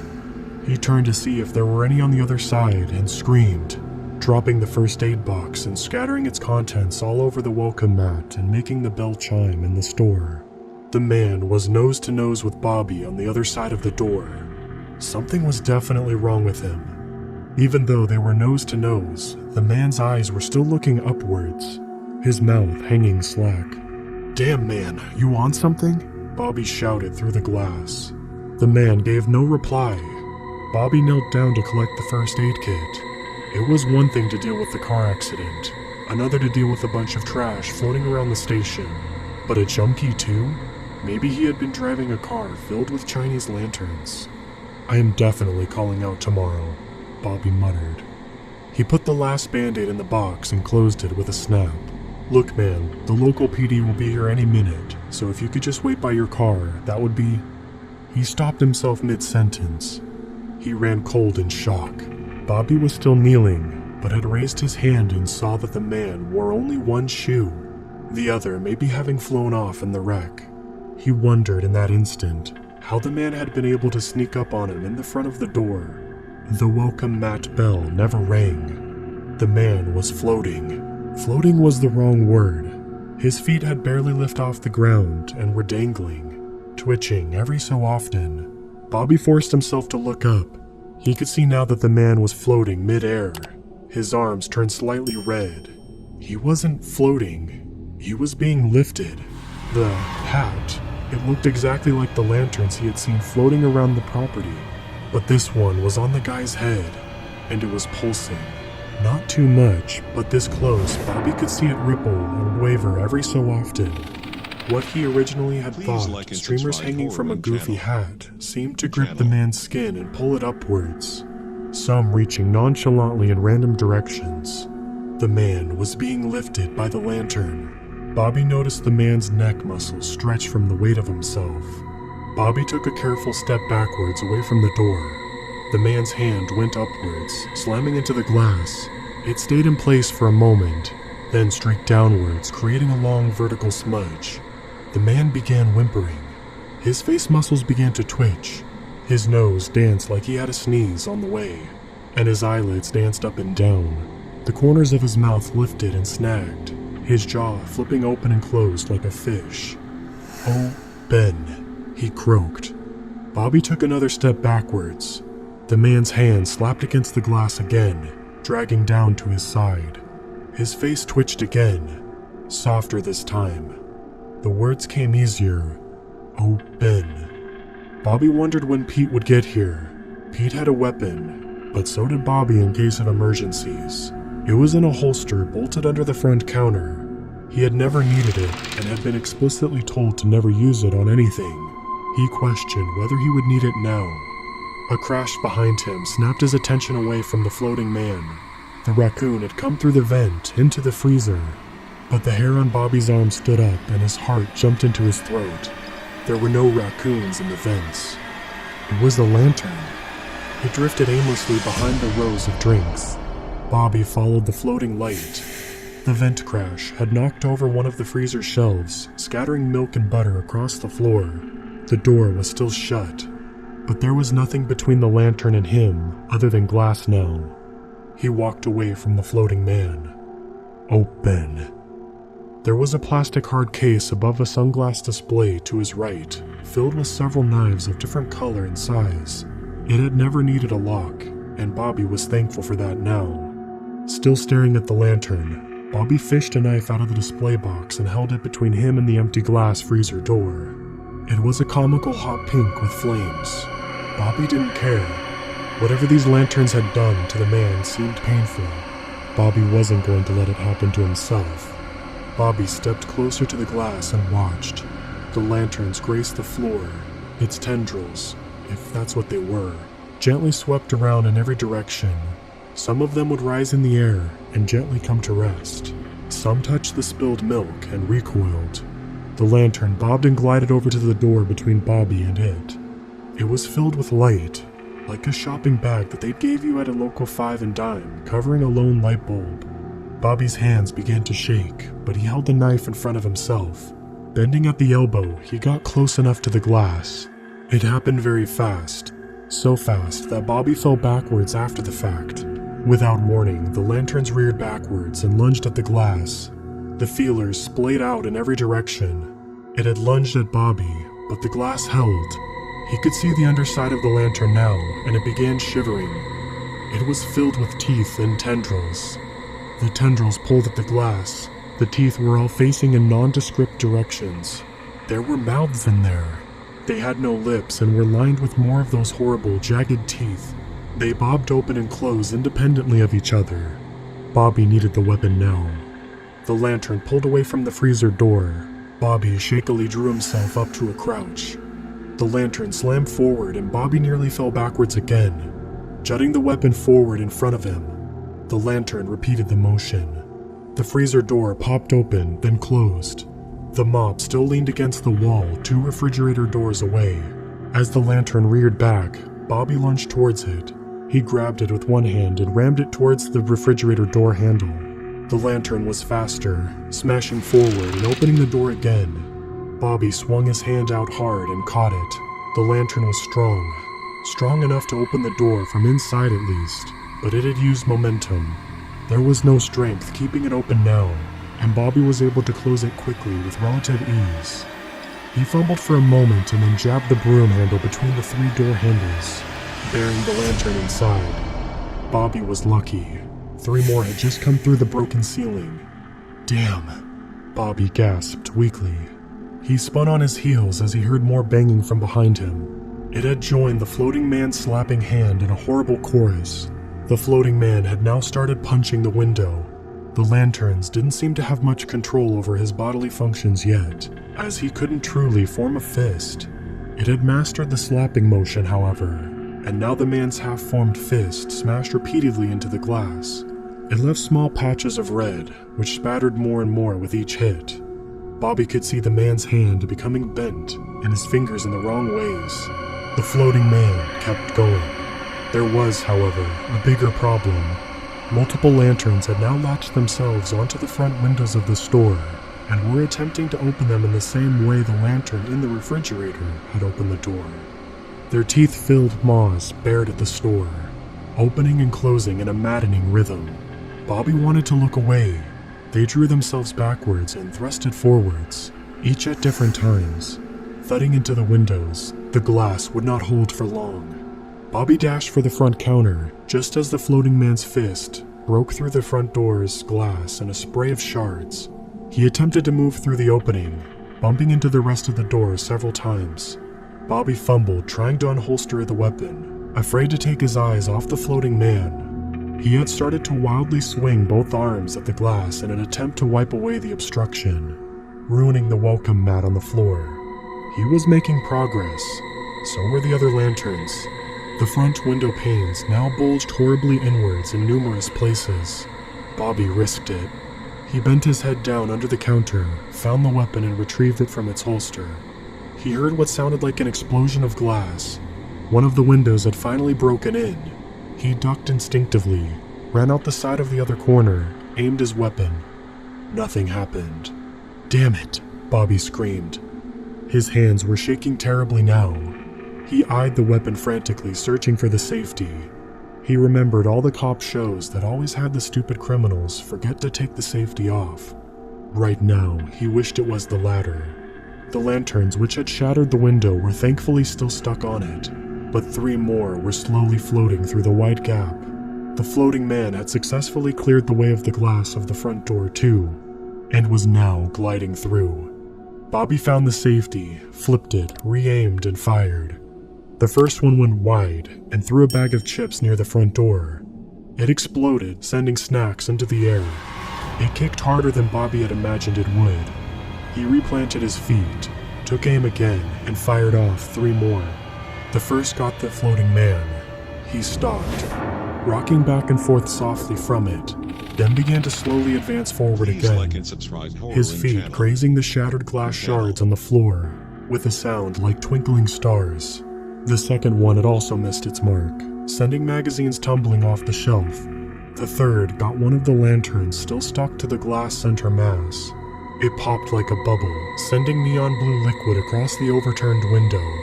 Bobby's hair stood on end. Taking out the lantern had caused a strange electricity to fill the room, like a soft buzzing. More lanterns had grouped outside and were moving towards the store. The 3 lanterns nearest the window had now begun wafting inside. Bobby started moving towards the bathroom. He could use the back door, but there was no telling how many were out there. A quick glance toward the refrigerator showed a total of 6 lanterns that had come through the front roof. They were having trouble reaching the glass and still had product in them, but their tendrils were reaching between the bottles and attempting to find purchase. Bobby moved faster. He turned back towards the front windows and ducked just in time to see the lantern whiz over his head. He aimed quickly and fired several more blind shots toward the lanterns while reaching for the bathroom door. He heard 2 of the lanterns explode in a sickening pop. The buzzing filled the air again. Bobby thrust his hand out, gripping the bathroom door handle, threw it open. In one motion, he spun into the bathroom, aimed and fired 1 more shot. The floating man was making his way down the row of the bathroom supplies directly toward him. The shot was missed, striking a small travel pillar, sending feathers through the air. The floating man went through them, a few sticking to his shirt and some to the lantern on his head. Bobby's eyes went wild. The store was filled with lanterns now, and more were filling the front windows, front door, and refrigerator. He was surrounded. Out of the corner of his eye, he could see several lanterns rearing back for a charge. He dropped the weapon, sending it across the floor, and slammed the door shut. He reached out to hammer in the sliding lock when the door pushed him backwards. He slid to his feet. The lanterns had charged, hitting the door before he could close, slamming it inwards and nearly off its hinges. Bobby leaned back and rammed his shoulder forward, slamming into the door. He was thankful the lanterns didn't seem to have strength outside of their initial lunge. The lanterns on the other side of the heavy door reached their tentacles around. Bobby was too quick. He jabbed the door into its frame. The tentacles flailed wildly, then came to rest. It looked as though streamers had gotten caught in the door. Bobby turned both the deadbolt and sliding lock and took a step backwards. He took in a ragged, slow breath. 3 more lanterns slammed into the door.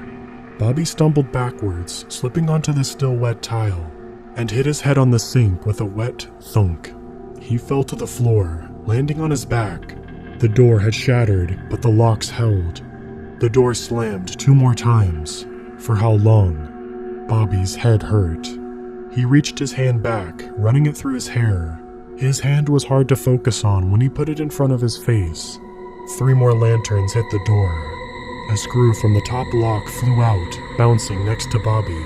Bobby looked down at the weapon in his hand. Took some time, and he found the eject button for the magazine and checked it. Only 2 left. The door shuttered again. Another screw popped loose. Bobby rested his head against the cool sink. Something was wrong, but he wasn't quite sure what. He heard sirens. They were getting closer. Bobby tried to stand, but, still slick, he was unable to find the footing. A steady pounding had jolted the chorus of rammings against the bathroom door. The floating man was out there. Bobby slid further under the desk. The door was starting to bend inwards. First one, then 2 tendrils began sneaking into the crack between the door and its frame. 3 more slams. The steady pounding was getting louder, both on the door and in Bobby's head. The sirens were blaring. Were they outside? Bobby thought he could hear voices. He heard a shot, a scream. He could hear Officer Pete yelling out someone else's name. Was it Zach's? There were shots now, steady and controlled. Another scream. The fire continued, but somehow it seemed less now. Bobby kept his eye locked on the bathroom door. It was still hard for him to focus. He could see the floating man. The door had started to bend inwards on the top right corner. The floating man seemed to be staring towards him. His arm shot forward through the gap, slapping wildly at the door. Was he looking for the lock? Open, he rasped. Bobby raised the weapon. His arm was heavy. He closed one eye and tried to aim at the lantern on the floating man's head. Bobby smiled weakly. It really did look like a ridiculous hat. He pulled the trigger. For a moment, Bobby thought nothing happened. It had missed its mark, but not entirely. The floating man's hand had been hit, but to Bobby, it made no sound. The arm hung there, now dangling bent over the opening. Had he stopped?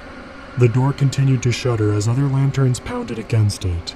Bobby heard Pete enter the store. The door had chimed. He had heard him scream something. Was it at something, or because of something? Bobby couldn't tell. Was that his name? He heard more shots.